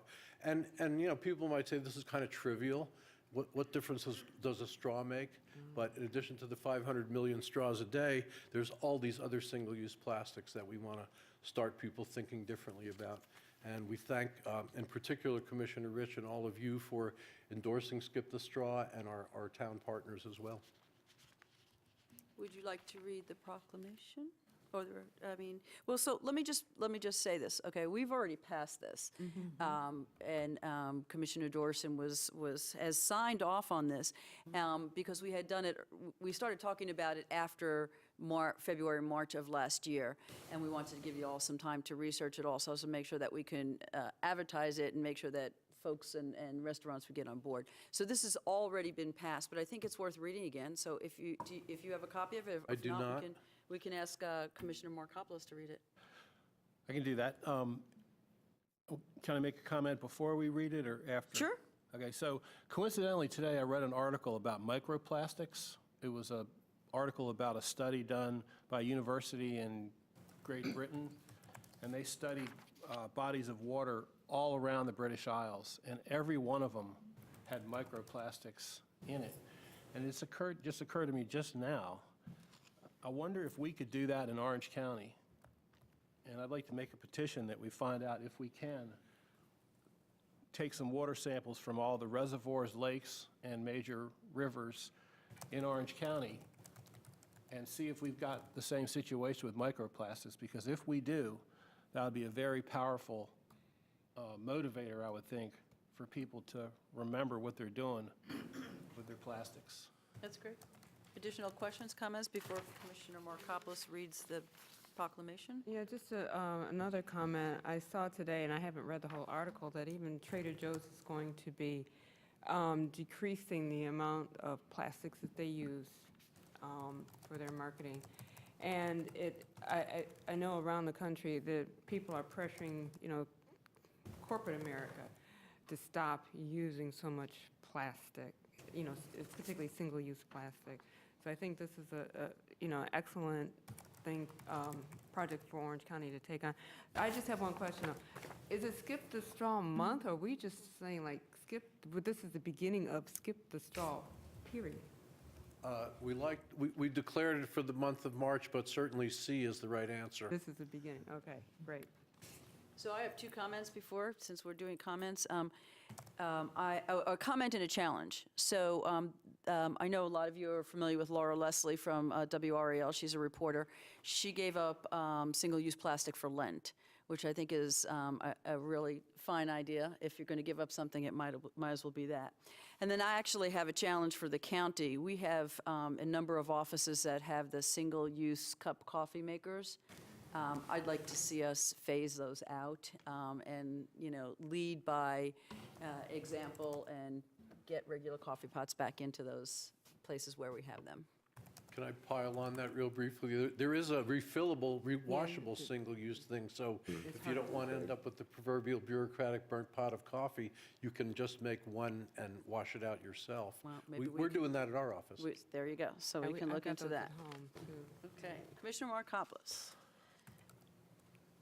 Whereas single-use plastics such as straws, cups, utensils, and takeout containers are not recyclable and must be landfilled, and whereas single-use plastic bags are recyclable but still cause harm in the environment, and whereas single-use plastics remain in the environment indefinitely, harming wildlife, impacting water quality, and diminishing the aesthetic character of the county's outdoor environment, and whereas plastics do not biodegrade in the environment but instead break down into smaller microplastics, and whereas single-use plastic pollution presents a danger to public health by increasing the pathogens and chemicals in animal tissue, waterways, and lowering water quality, requiring significant resources to address.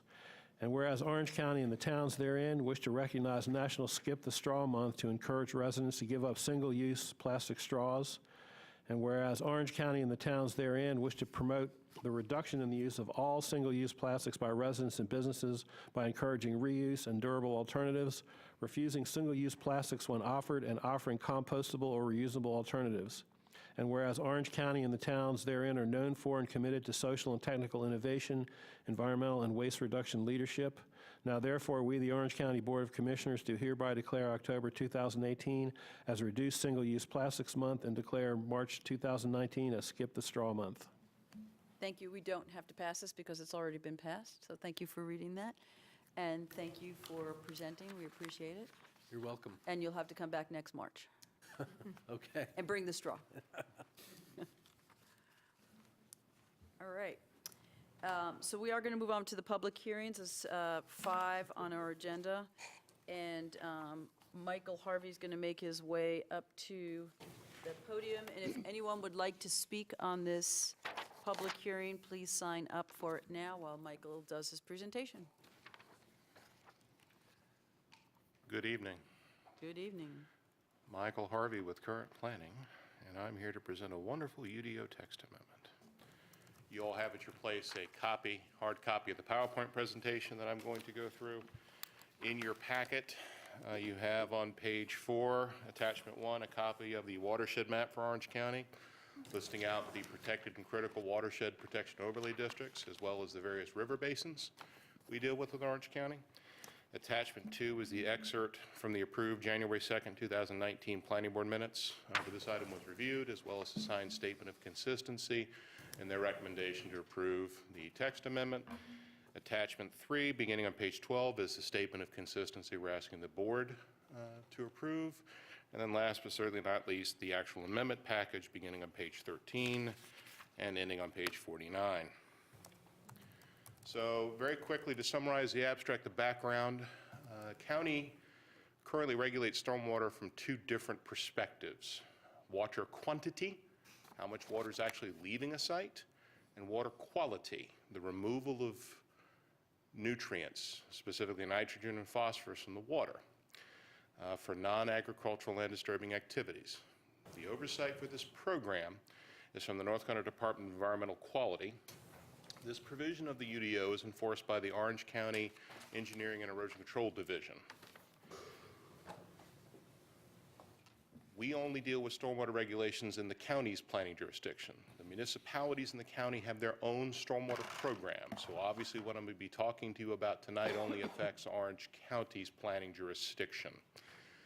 Water quality regulations, as you'll remember from the abstract and from your PowerPoint, were adopted by the state for enforcement in the Cape Fear River Basin in August of 2009. The implementation of those rules was delayed until 2012. We adopted them in June of that year. You may know this from the other vernacular that's used to describe it, the Jordan Lake rules. So these are the nutrient reduction strategies designed to help address impairment in Jordan Lake. And as I've already indicated, it was incorporated in June of 2012. And just to give everybody a reminder, this is essentially attachment 1 from your packet, but I wanted to show you all the various river basins. Here is the Neuse, and here represents the Cape Fear. Obviously, Carborough, Chapel Hill, Hillsborough, Mebane, and while hidden, a little bit of Durham comes into Orange County along the Eno there. Whoops, I apologize. So why are we here? What happened? Well, in 2017, the General Assembly, in their infinite wisdom, chose to delay the implementation of what we call the Jordan Lake rules, meaning there was no opportunity to enforce nutrient reduction standards within the Cape Fear River Basin. This was done to allow for additional study because it was determined that the current regulatory standards that we were abiding by may not be sufficient to address the impairment of Jordan Lake. I want to remind everybody, what the state General Assembly did does not impact any action that we, the county, from a regulatory standpoint, what we can and cannot enforce in the Neuse River Basin. We still enforce water quantity and water quality standards in the Neuse.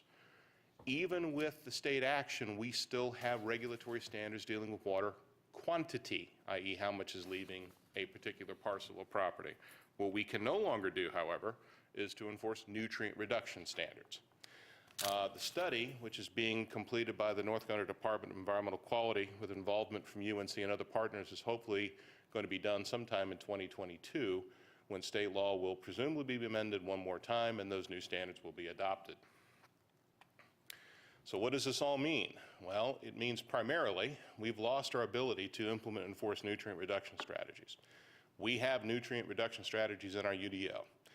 They need to be removed because they no longer have any force of law. We can't enforce them, we can't implement them, we can't require developers to adhere to them. Once the new rules become effective, we will have to engage in another text amendment to adopt those rules and begin enforcing them within the Cape Fear River Basin. So what we're proposing is to eliminate nutrient reduction strategies from our existing regulations in Section 615 of the UDO. We are also, as you'll note from the abstract, updating existing references to the state agency which was rebranded in the 2017 effort in order to ensure proper reference to the entity that oversees this program. We're also changing vernacular throughout the UDO. Historically, stormwater features are described as a best management practice. That's no longer the case. So we're changing it to stormwater control measure, which is now referenced in the minimum model stormwater ordinance and is also referenced by the Department of Environmental Quality, DEQ, as the preferred terminology. So this amendment removes the nitrogen rules for the Cape Fear River Basin, updates existing references to the appropriate state agency that oversees the program, and changes vernacular throughout the UDO when referring to a stormwater feature. It's now called a stormwater control measure, or SCM. At its January 2nd regular meeting, the board voted 9-2, this is the planning board, to recommend approval. As you'll note from the abstract and as well as your PowerPoint, those voting against indicated they were concerned the state was taking too long to address this issue. And while, as you can see, I sympathize, county's legal ability to adopt, implement, and enforce these standards has been eliminated. We need to update the UDO to ensure it's consistent with state law. I am concerned, as I expressed to the planning board, to have a regulatory standard in the UDO that has no enforceability. I think that we open ourselves up to litigation on both sides from property owners who are concerned that we're not enforcing the UDO, mandating we enforce it, and if we try to enforce it, well, we get then sued because we don't have the legal authority to do so. So what the manager is recommending is that you receive the proposed amendments, you conduct a public hearing, you close the public hearing at the appropriate time, and you decide on one of the following options with respect to this proposal. You adopt the proposed amendments by approving the statement of consistency as it contained in attachment 3 and the actual ordinance amendment package contained in attachment 4. You defer a decision to a later BOCC regular meeting, or you refer the item back to the planning board for a specific purpose. If you have any questions, I'll be more than happy to answer them. Questions for Michael? Commissioner Doris. So just, this is a great report, it all makes sense. I just have, so does this mean there's actually no nutrient reduction strategies in place until the state makes the new rules? Yes, sir, you're reading, yeah, that is correct. That's what I thought. And that's something that most of us in the profession attempted to address, but yeah, it didn't work. Right, so that's distressing, but I just wanted to make that clear so that while they're delaying, there's no enforcement. I think it is fair to say, and I'll remind this board, we have several developers that have done projects in the Cape Fear River Basin that voluntarily have chosen to abide by these standards. We can't compel them, but we certainly will applaud individuals like Mr. Tom Hefner, who voluntarily chose in 2 projects to abide by the standards regardless of their enforceability. And while we can encourage nutrient reduction, we can't compel it. And without repeating myself or regurgitating the fact, if you have a regulatory component in your ordinance that has no legal basis of enforcement, it just needs to come out because there's too much liability for the county. Yeah, so while we're waiting for the state to act, there's nothing, though? Correct. Commissioner Markopoulos.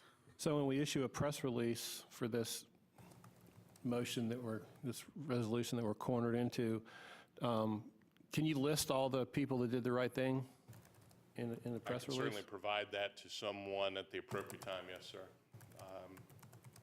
If It'd be great to highlight those folks every chance we get.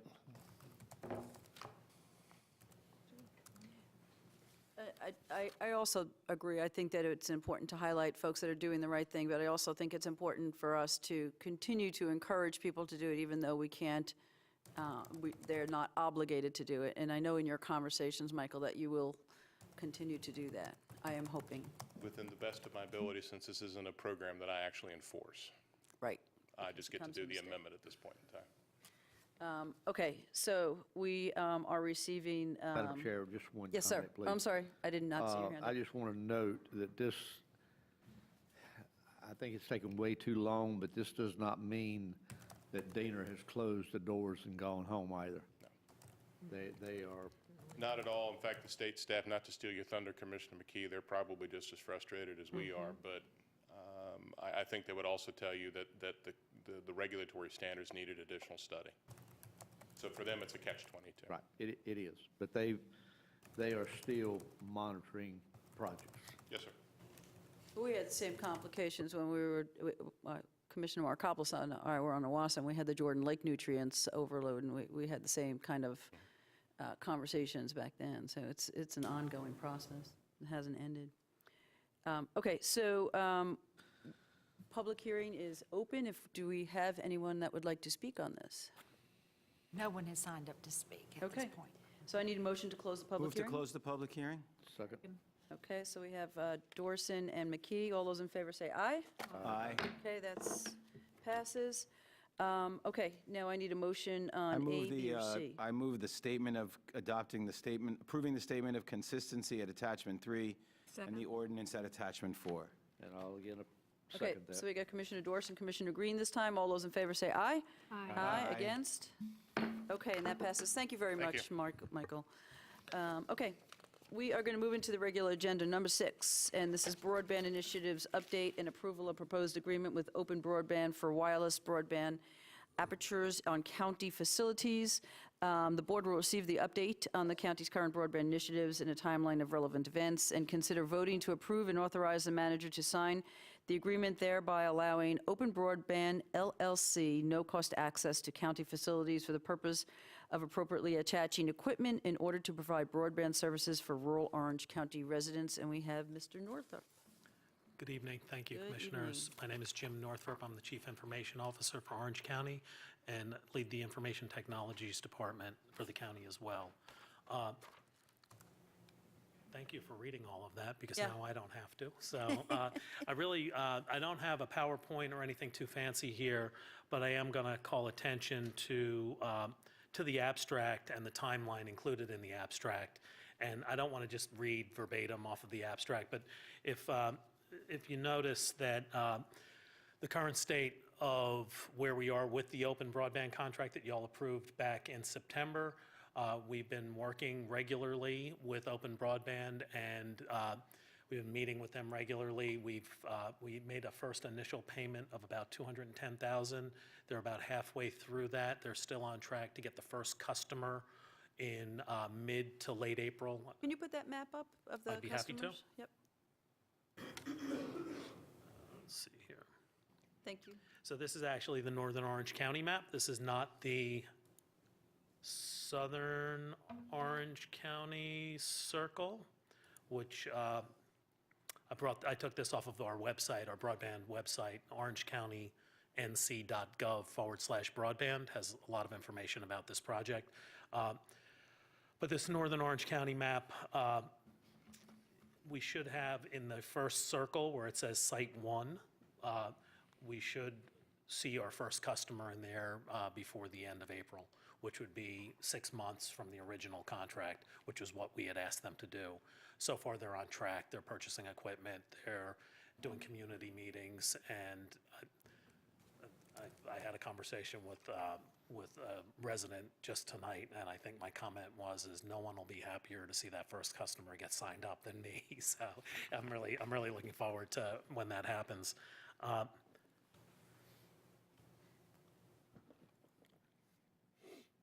So one of the things that you have attached to the agenda is the tower agreement, and I'll cover that in a few minutes. I mentioned that I've attended multiple community meetings. Thank you, Chair Rich, for commenting about the Chatham County effort. We have had a lot of comments from residents asking about that southern phase. Phase 2 is what we've been calling it. And why are we, I'm going to use the vernacular, lighting up Chatham County? And the answer that I've been giving folks is that's an engineered solution that we have contracted with this vendor to do. And based on the amount of money that's in the contract, that's what they proposed. I did meet, since that meeting, I have met with Chatham County twice, once on the phone and once in person, and they're looking at actually putting some towers in northern Chatham County, which will actually bleed over into Chapel Hill. So I think that there will be some reciprocity. And I don't know how much collaboration other than just advising and them kind of looking at how we're doing things will happen. But you might look, I think, actually, what I promised them is you probably will see a memorandum of understanding coming in a future meeting, just to kind of, in case they need anything from us, that kind of sets the stage for it.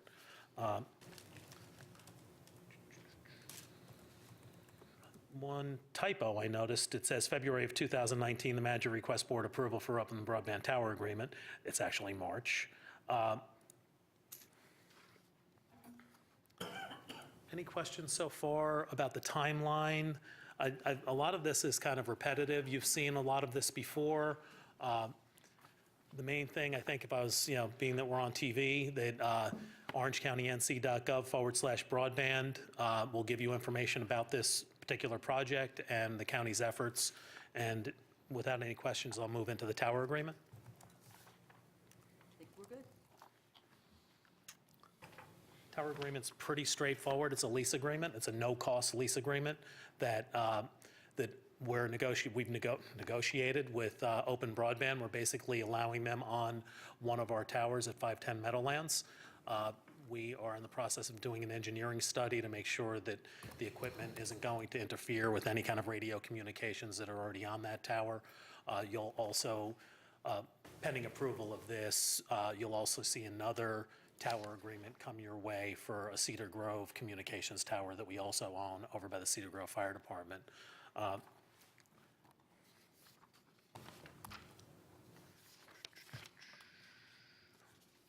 So really, I think that the last thing is just asking the board to approve the tower agreement as it's written, and that's the manager's recommendation. Questions, comments?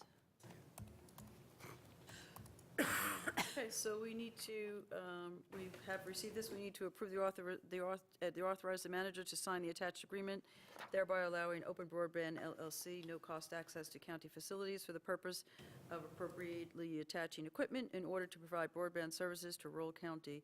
And I need a motion on that, please. Moved by Commissioner Price, seconded by Commissioner Bedford. All those in favor say aye. Aye. Against?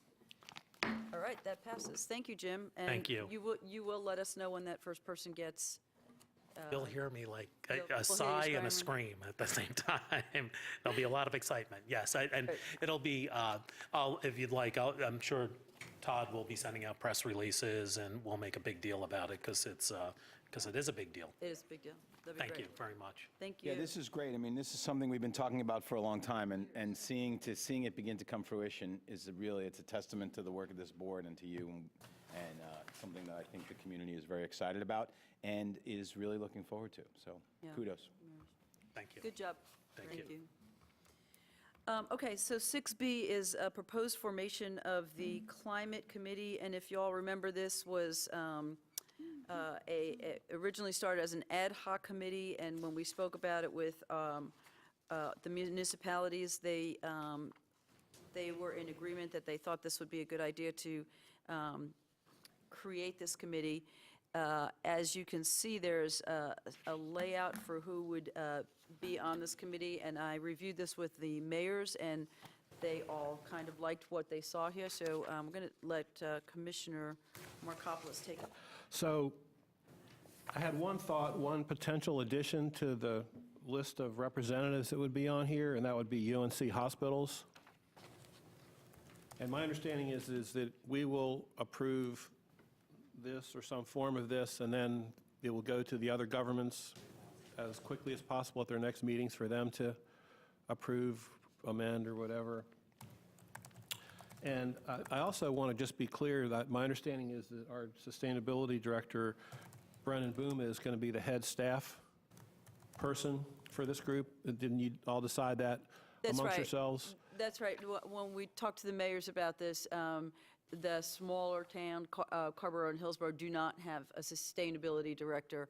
And so the conversation was that we would share the sustainability directors, being you and John from Chapel Hill, who's moving back into the position of full-time as sustainability director. But we also have the option of bringing the sustainable directors from the schools also, as well. So I think the combination of the 3 or 4 of the folks that would be on there would help lead up it, but Brennan is going to be the lead person on Okay, this. so the committee going forward could figure that out, I would think. That's right. And do you want to talk a little bit about that? So about how the boards were good. The idea would be the boards would appoint the elected officials first, and then the elected officials would go out and find the rest of the folks that would be on this committee. So if you look at what we're asking tonight is to look at this table of membership, see if everybody is comfortable with that, bring it back to the municipalities, let them appoint their people, and then that group, that initial group, will start reaching out to the other the schools and UNC, Owasso, Durham Tech, all that to fill that membership. Actually, in conversation with Brennan Boom the other day, he said he was quite comfortable contacting his peers in all the organizations down and including Owasso, because they have sustainability directors that he communicates with. So that's great. That's a fairly quick process. Okay. Commissioner Price. Did you give thought to Mebane being part of this, or you think you'll just cover that under Orange County? Well, I did. I gave thought to it. About 10 seconds. Okay. No, we every time we bring up Mebane, we feel like our first step is to have a personal connection with them. So I think my personal feeling is that we have that personal connection that Commissioner Dorison suggested that we pursue. And at that point, once we begin a relationship, we can say, we've got this committee, we'd love to have you on there. Totally open to it. Well, do they have a sustainability director? Do we know? Do we know if Mebane has a sustainability director? Yeah, you're going to have to come up to the podium.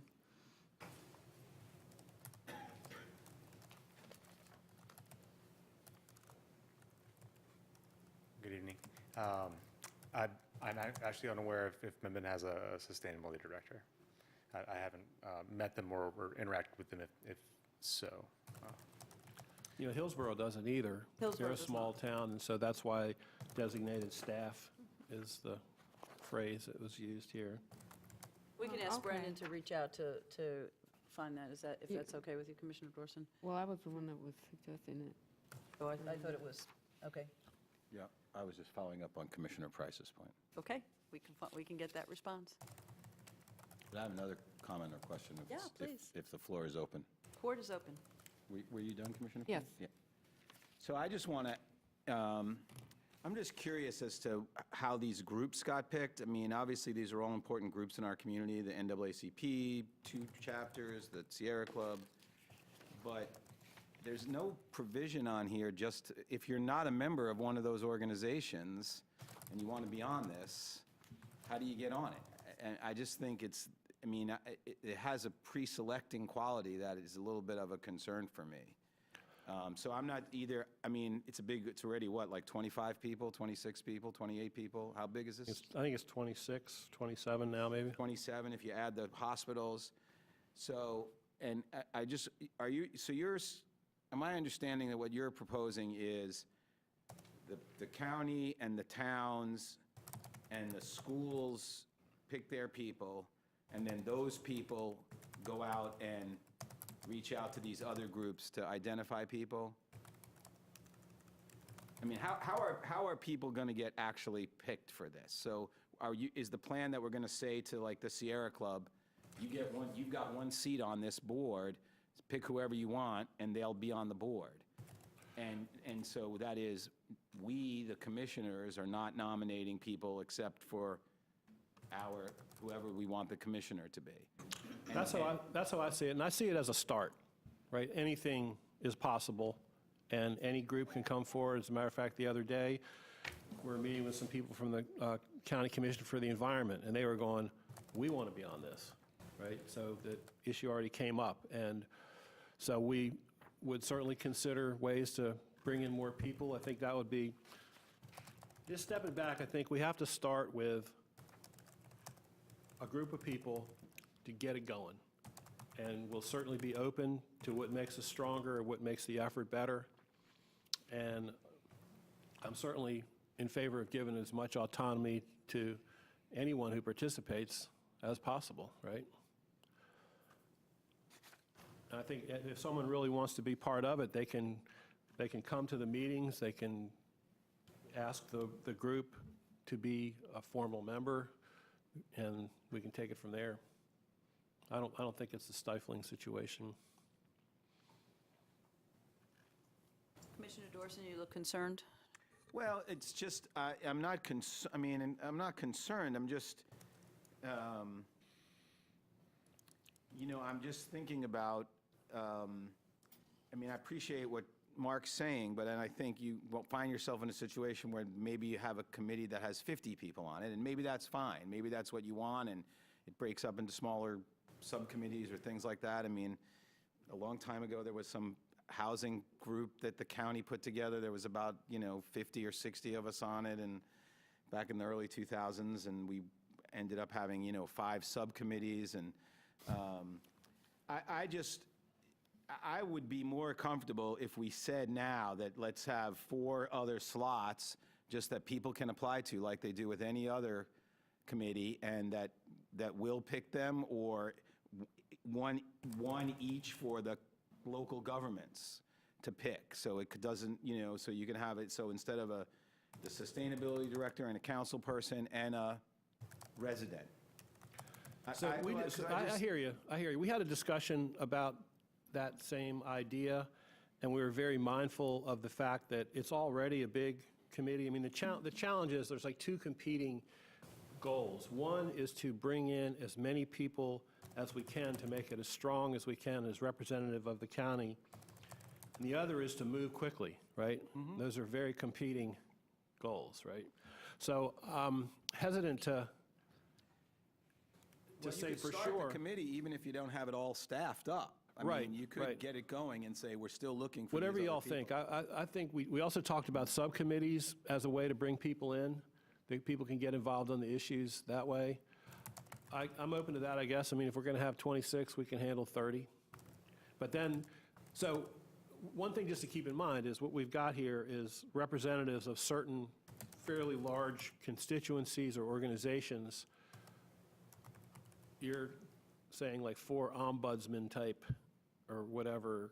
No, just at large. They're not ombudsmen. I mean, I'm just thinking, if I looked at this list and I wasn't a member of the Sierra Club or the NAACP, then I would say I can't be on the, there's nothing to indicate I could be on the board. And so that's the only, I just feel like, we ought to be at the beginning I think having all these representative groups is really important. I appreciate that we're hitting all these critical constituencies. We're going to ensuring there's going to be a range of diverse voices. But it seems more exclusive than it has to be. That's what I'm saying. I'm good with that, if everybody else wants to do that. Commissioner Price. I have 2 questions. So will you be working at all with the Commission for the Environment on this? No. I mean, I realize also you don't have a charge yet, so. Yes, we will. Okay. Matter of fact, Brennan, do you want to speak to that a little bit? Well, sure, I'm happy to talk about some ideas that you and I have shared. So I provide staff support to the Commission for the Environment along with 2 deeper staff. And I think just based on some of the ideas that we've put out there for the committee to discuss would be, a vision that this climate committee might meet and then come back to all of the representative, actually elected boards and the advisory boards and collect input in between meetings. And that seems like one potential way to include other kinds of input without formal representation on a board of limited size, potentially. The only thing that I see missing is any representation from any immigrant groups, or, well, you got the Latinx are missing, as well as other groups, populations that may have come to the United States because of climate change or have had to migrate. I was thinking about that too. I'd definitely be open, maybe Okay. for one of if we go with 4 slots, maybe we try and focus one of those slots on, I wasn't sure which organization or where to go with that, or, Not either. just Okay. sort of puzzled by, because the so many. NAACP is a long-standing organization because it's just been around longer, right? And so, 110 years, according to Commissioner Price, his proclamation. yeah, so, but yeah, I mean, that's definitely something that we should pursue. Yeah. Okay, just a thought. Oh, yeah, I'm with you, yeah. So I see that we're going to, let me just get this right. We want to add one more for UNC hospitals. We want to add 1 position and then 4 additional spots that are at large. But we're going to take Commissioner Dorson's advice and try and get 1 from each of the different sections. So 1 from Orange County, Carrboro, Chapel Hill, and Hillsborough. Is that right? correct? That was just a possibility of the way to do it, yeah. I mean, I'm not, it seems like this is a true collaborative effort, so that seems like the better way. It's not a county commissioners committee. So that seems like the most equitable way to do it. And Commissioner Green, I'm sorry. who would name those at-large people?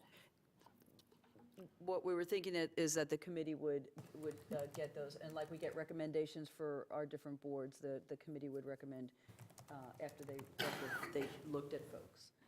This board would, or every No, different the- jurisdiction? This committee. The committee would, okay. I would hope that would be the way it would go, because, Yeah, I mean, okay. to me, this is. Because it's we're not naming these other people, Right. thus. It's an right. urgent issue, and I would recommend that any chance we have to move quicker, Yeah. the better we're serving our goals.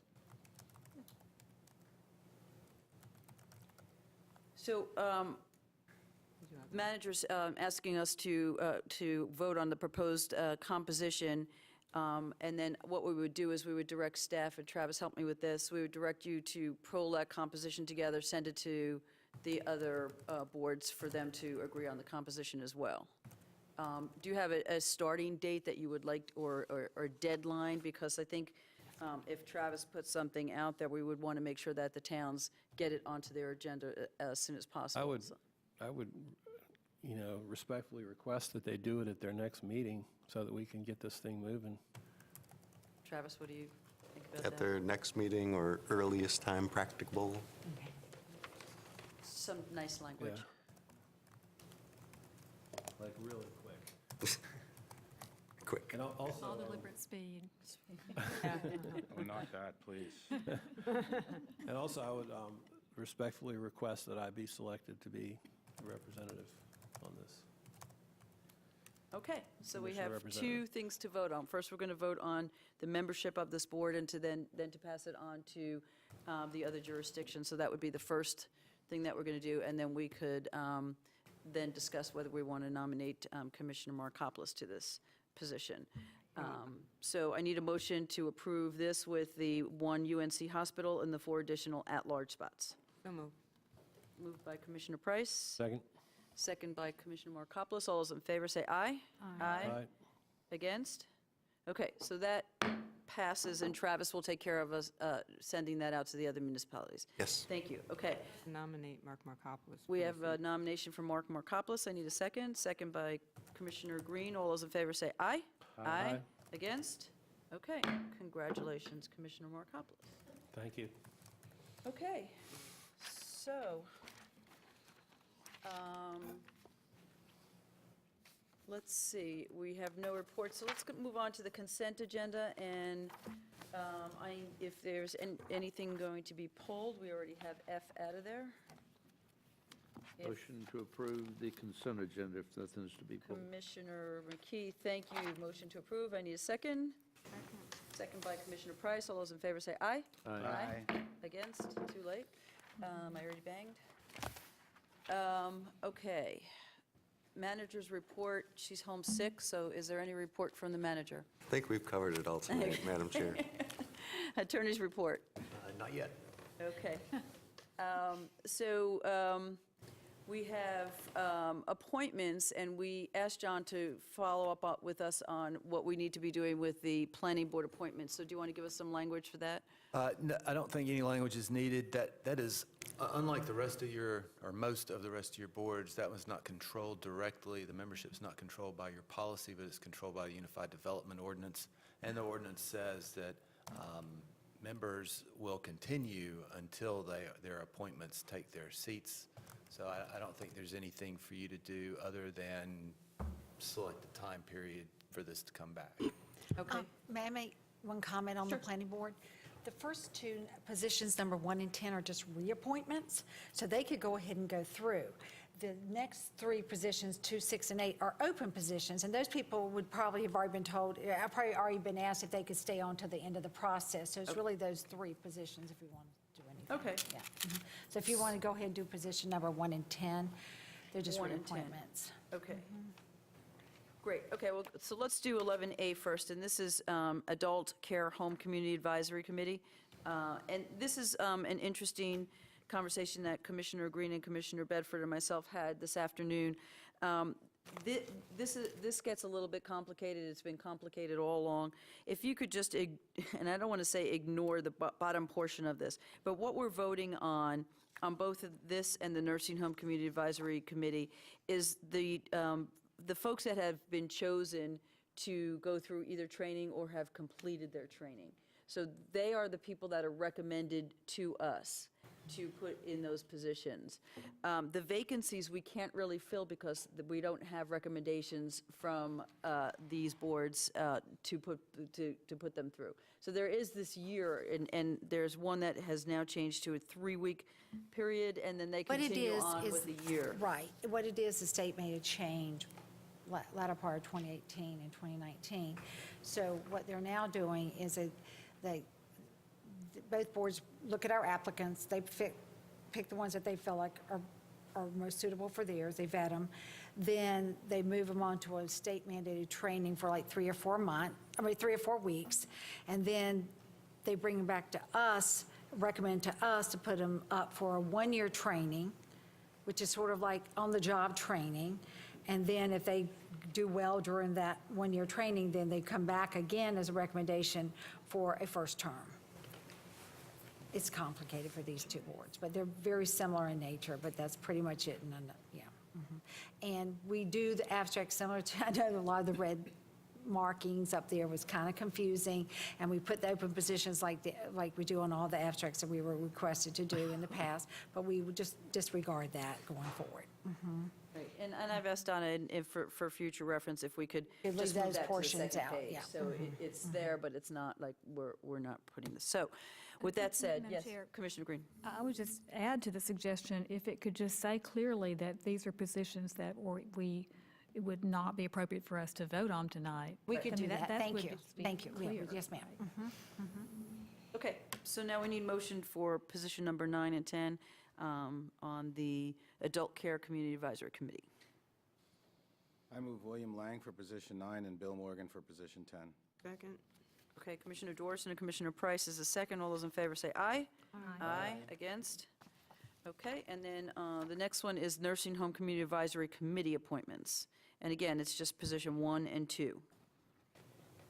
I'll move Martha Bell for at-large position and Bill Morgan for another at-large position. Second.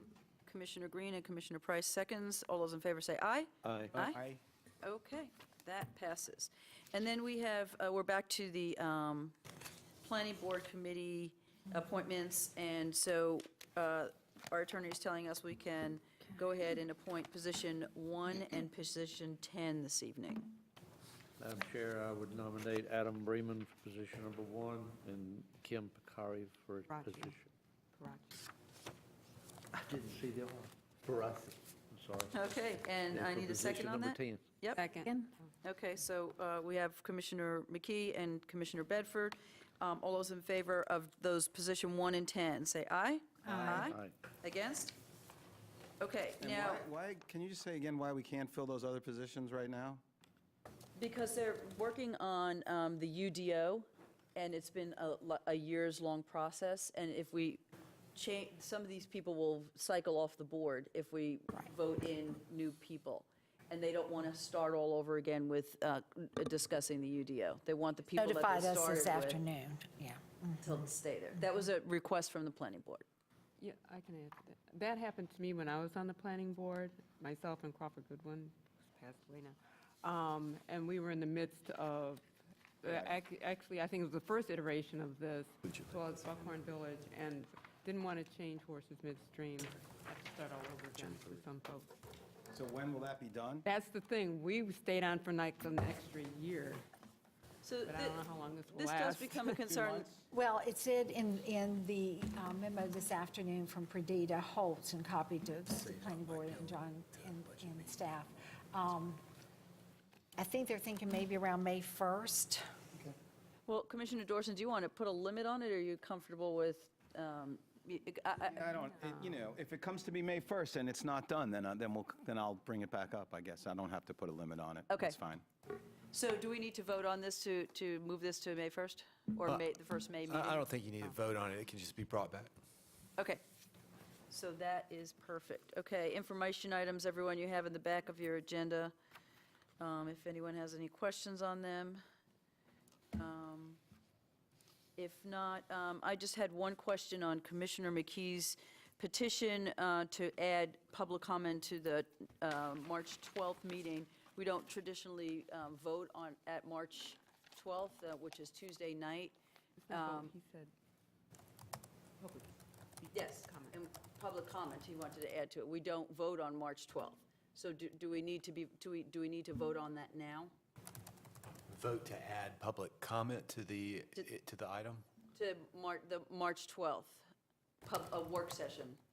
Or could we vote on, I mean, it doesn't say, there's nothing in our rules that say that we can't take a vote on March 12th. So we can leave it till then. I just wonder what your preference is. I don't have a preference. Whatever is more convenient would be fine. There's no legal issue with that.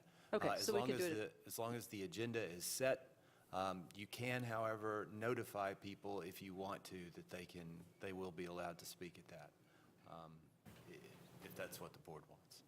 Okay, Commissioner McKee? Yeah, I don't know that we need to vote.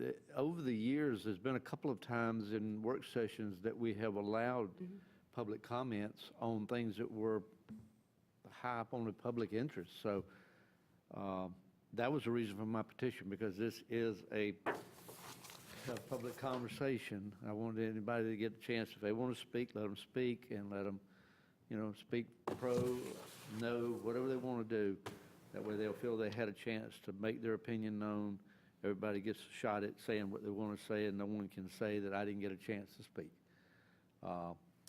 If tonight we want to say that we'll allow public comment at the March 12th meeting, that would get the word out, and if not, I'm neutral on that.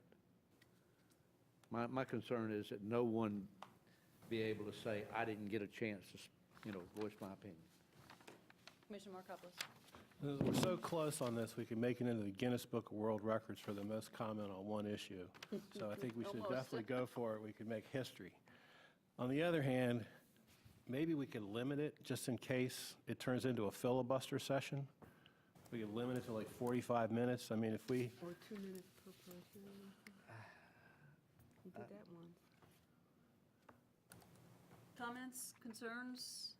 Commissioner So Dorsey? what else, do we know what else is on the agenda that night? The only things left is the advisory boards, your first session on advisory board work plans. So maybe 8 or 9 internal and maybe 1, 2 external. And we're doing the same thing we did last year, Commissioner Dorsey, that they have 5 minutes total time to speak. They're going to be making their presentations at that meeting? That's Okay. correct.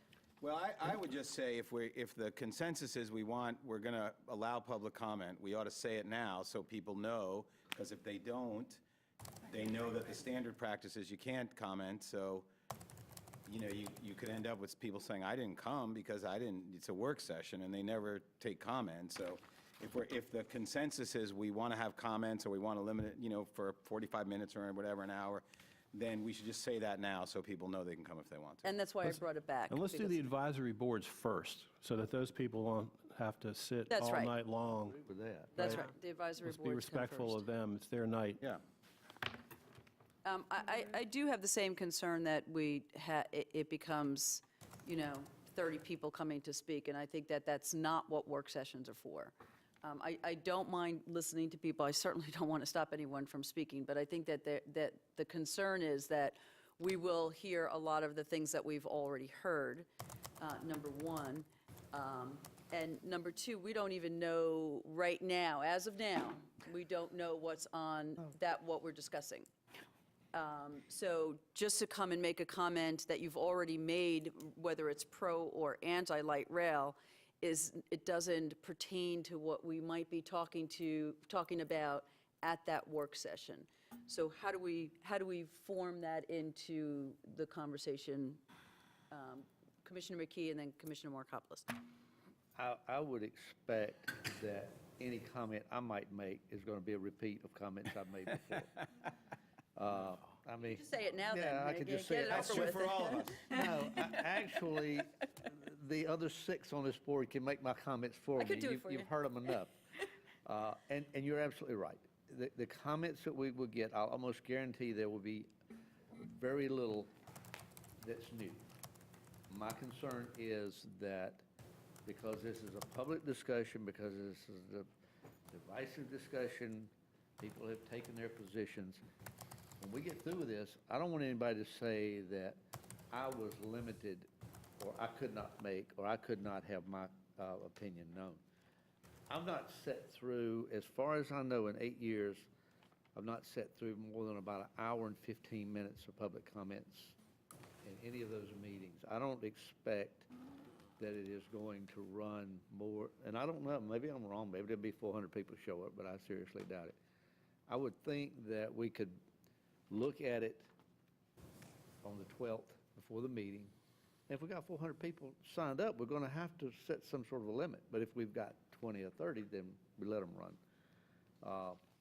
Even the night that we had the folks, the room full of people, standing room outside and people standing outside the building on the gun regulations, we let them talk as long as they wanted to go, and I don't think they went for more than about 1 hour and 10 minutes. Right, but that wasn't a work session. That was a regular agenda. I totally agree. I mean, The concern about setting a precedence for work sessions, that's why we need I know to be you're a very process kind of definitive. guy, so you got to That's kind of why like we think about that. need to be very definitive that for this item, we're going to allow public comment. Commissioner Markopoulos. We're highly likely to make a decision on this issue in the next week or two. People know that work sessions are not for public comment. They're going to get a chance to hear new information at the work session, so they're going to hardly be able to come prepared to say something very new, I don't think. They're going to have an opportunity when we meet the next time on this issue to make their comments. I think they have the expected opportunity to weigh in before we make a decision at our next meeting after this work session. So I'm starting to think that we should just have our work session and then let them speak at the meeting where we next address the issue, which will come up fairly soon, I'm sure. Comments, Commissioner Price? A question. So after this, next week's work session, does it go back to, do we just wait and we have put it on our regular agenda, or will this go back to Go Triangle, the board, or what? What is the sequence? We don't know which direction things are actually going right now, right? So Right. there's no way to predict. Then when you were mentioning another meeting, I was just wondering what opportunity there would be for people to make comments, or even maybe we just want to open it to say, you can ask questions rather than have a, So people can comment. come to the next meeting and speak on items that are not on the Oh, agenda, for true. one thing. Okay. Let's hear from Travis first, and then we'll come back to Commissioner. So just, I don't know if this will make your decision-making any easier, but I can tell you what we won't have on Tuesday is an updated financial model. So what the intention of Tuesday is to bring everybody up on sort of the latest and greatest information about the negotiations with Duke, the negotiations with the railroad, and then what the FTA risk mitigation or risk assessment report says, just so everybody sort of gets up to that level of information. They do not have an updated financial model ready for us to consider. So that being the case, the soonest we would get one would be the business meeting of the 19th, and then potentially the soonest expected vote would be on the 2nd. And Commissioner McKee, just let me add to Yes, that. go ahead. The reason why we asked them to come on the 12th, it was because it was the very next meeting that we had to get information, and we knew that it was a work session. They knew that it was a work session. We didn't intentionally have it on the work session, but it was just to make sure It's the that next meeting. we got the information out, and that is the next meeting. So, I mean, Travis is right. We're not really. And most of the things that we're going to talk about at the work session are already out as public knowledge. So I mean, we just wanted everyone to feel like we're not ignoring the request to bring Go Triangle in, but it's just this, it's a conversation of what we've already had. And it feels like at the work session, it would be nice to have that kind of open conversation instead of sitting like we do here. So, Commissioner McKee. I tell you what, since this sort of turned into a discussion, I'll just go ahead and put a motion on the table, and we'll just see what the board wants to do. I will put a motion on the table that says that following any presentation by Go Triangle on light rail discussions on the 12th of March, the public will be invited to make comments if they so choose. Okay, is there a second on that? Second. Discussion? Commissioner Price? So would we give them 3 minutes or 3 2 minutes, minutes? 2 standard, minutes. standard comments. Commissioner Dorson? Well, given what Travis just said, I'm less inclined to, and given the discussion about hearing new things, I'd be more in favor of not having it and we're going to have it on the 19th, which is I guess a week later. Week later. And then when we have information, and people then can comment on whatever they hear at the 12th and what we get on the 19th. So it seems like it's, given all that I didn't realize we weren't going to have that financial information on the 12th till just now. So, so I'm not sure how useful it would be. Commissioner Green? I agree with Commissioner Dorson, but before that, I was going to just say that, or ask, do you as chair have discretion to decide whether, like if there's 50 people in the room, you could say, okay, you only get 2 minutes, or do we have to decide that in advance? We have never created that policy. We've tried to do that in the past when we thought that we were going to have controversial issues such as the gun ordinance, and we decided against that. We decided to just go with the 3 minutes and let everyone speak. That's not my question. My question is, does the chair in the meeting have the discretion to shift gears if there's 100 people in the room? No. But we could vote on it. The board could change it, Board can change the change it. policy if it wanted to. Right.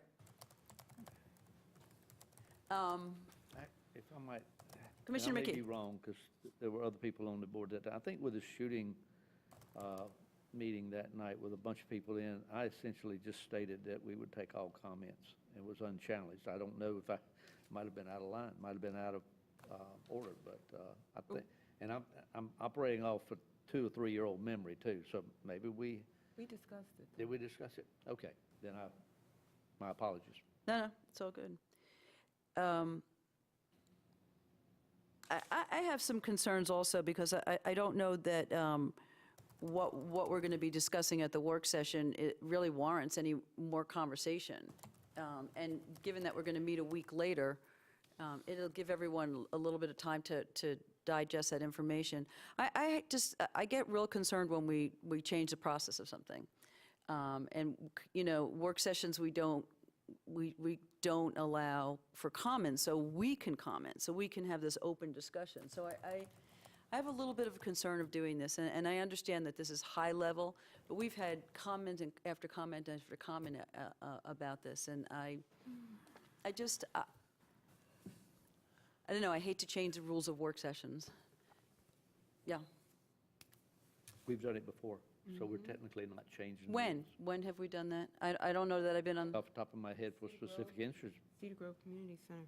there were several times we've done it. And did we have comment after or before when people came in? After a presentation. I just don't It's recall. the I don't exact- recall The it. exact same thing that we've done, that we do here. Yeah, I know, but it's, okay, so we have the motion on the table, and we have a second. Commissioner Price, yeah. Yeah, actually, what it was way back when we were still in the bottom of the Link building. We were discussing the renovation of Cedar Grove Community Center, and there were people from the community, from Cedar Grove, and Barry Jacobs invited them to come up to the table, and there was more of a information sharing. It wasn't a discussion, like we have here where people come up and address us. It was more of an exchange to get information and find out views. It's more of a I conversation. appreciate that. I guess I see that as being very different because. Yes, it is. That's what I'm trying to say. We've been discussing light rail for Ever. years now. And so people have always had the ability to come and comment at our meetings. Yeah. I think at Cedar Grove, we had not, that Yes. wasn't a hot topic, and thank you for your memory, because I don't remember that. And it also, We invited them to the table, a couple of representatives to the table, and it was more of a dialogue. Okay. But it was not the open, But that's not what I'm suggesting. I know. I'm just saying that we did suspend the rules on allowing people to speak, but it was a different scenario. Okay, does everybody feel like we can vote on this, or you want some more comment? Okay, so we have a motion by Commissioner McKee, a second by Bedford. All those in favor say aye. Aye. All those against say nay. Nay. Okay, so that's 1, 2, 3, okay. 6 nay and 1 yay. Can I make one quick comment just on the whole issue of public participation? Sure. Y'all get Governing Magazine, right? We Yeah. get it, right?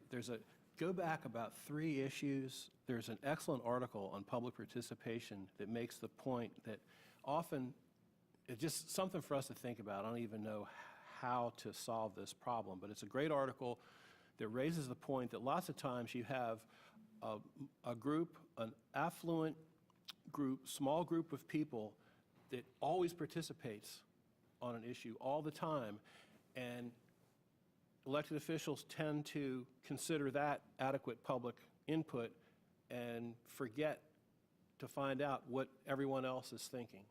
I don't know how to solve that, but it's a great article. It's really thought-provoking and worth reading. You save your back issues of Governing Magazine?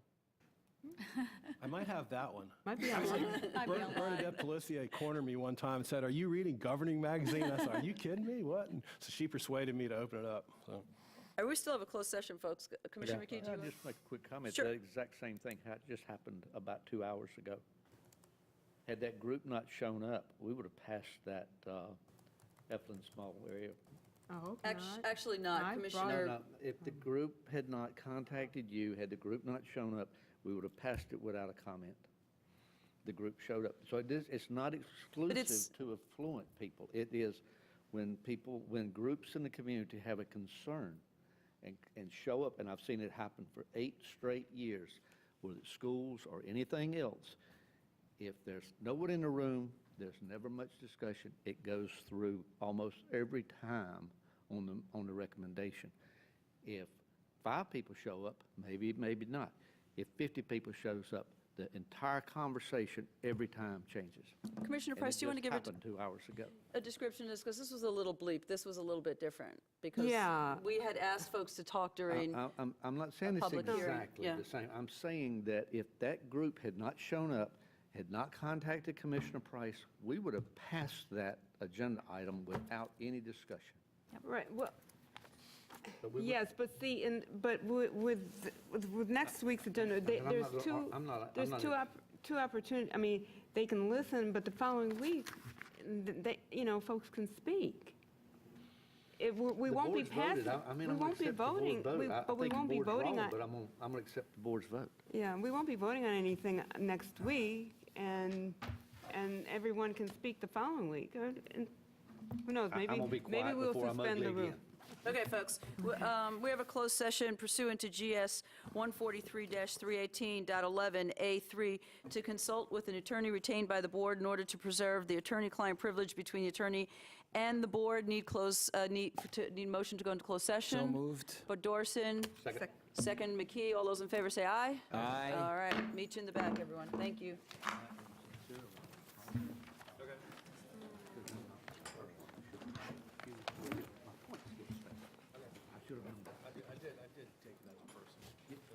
And it was, because Monday afternoon,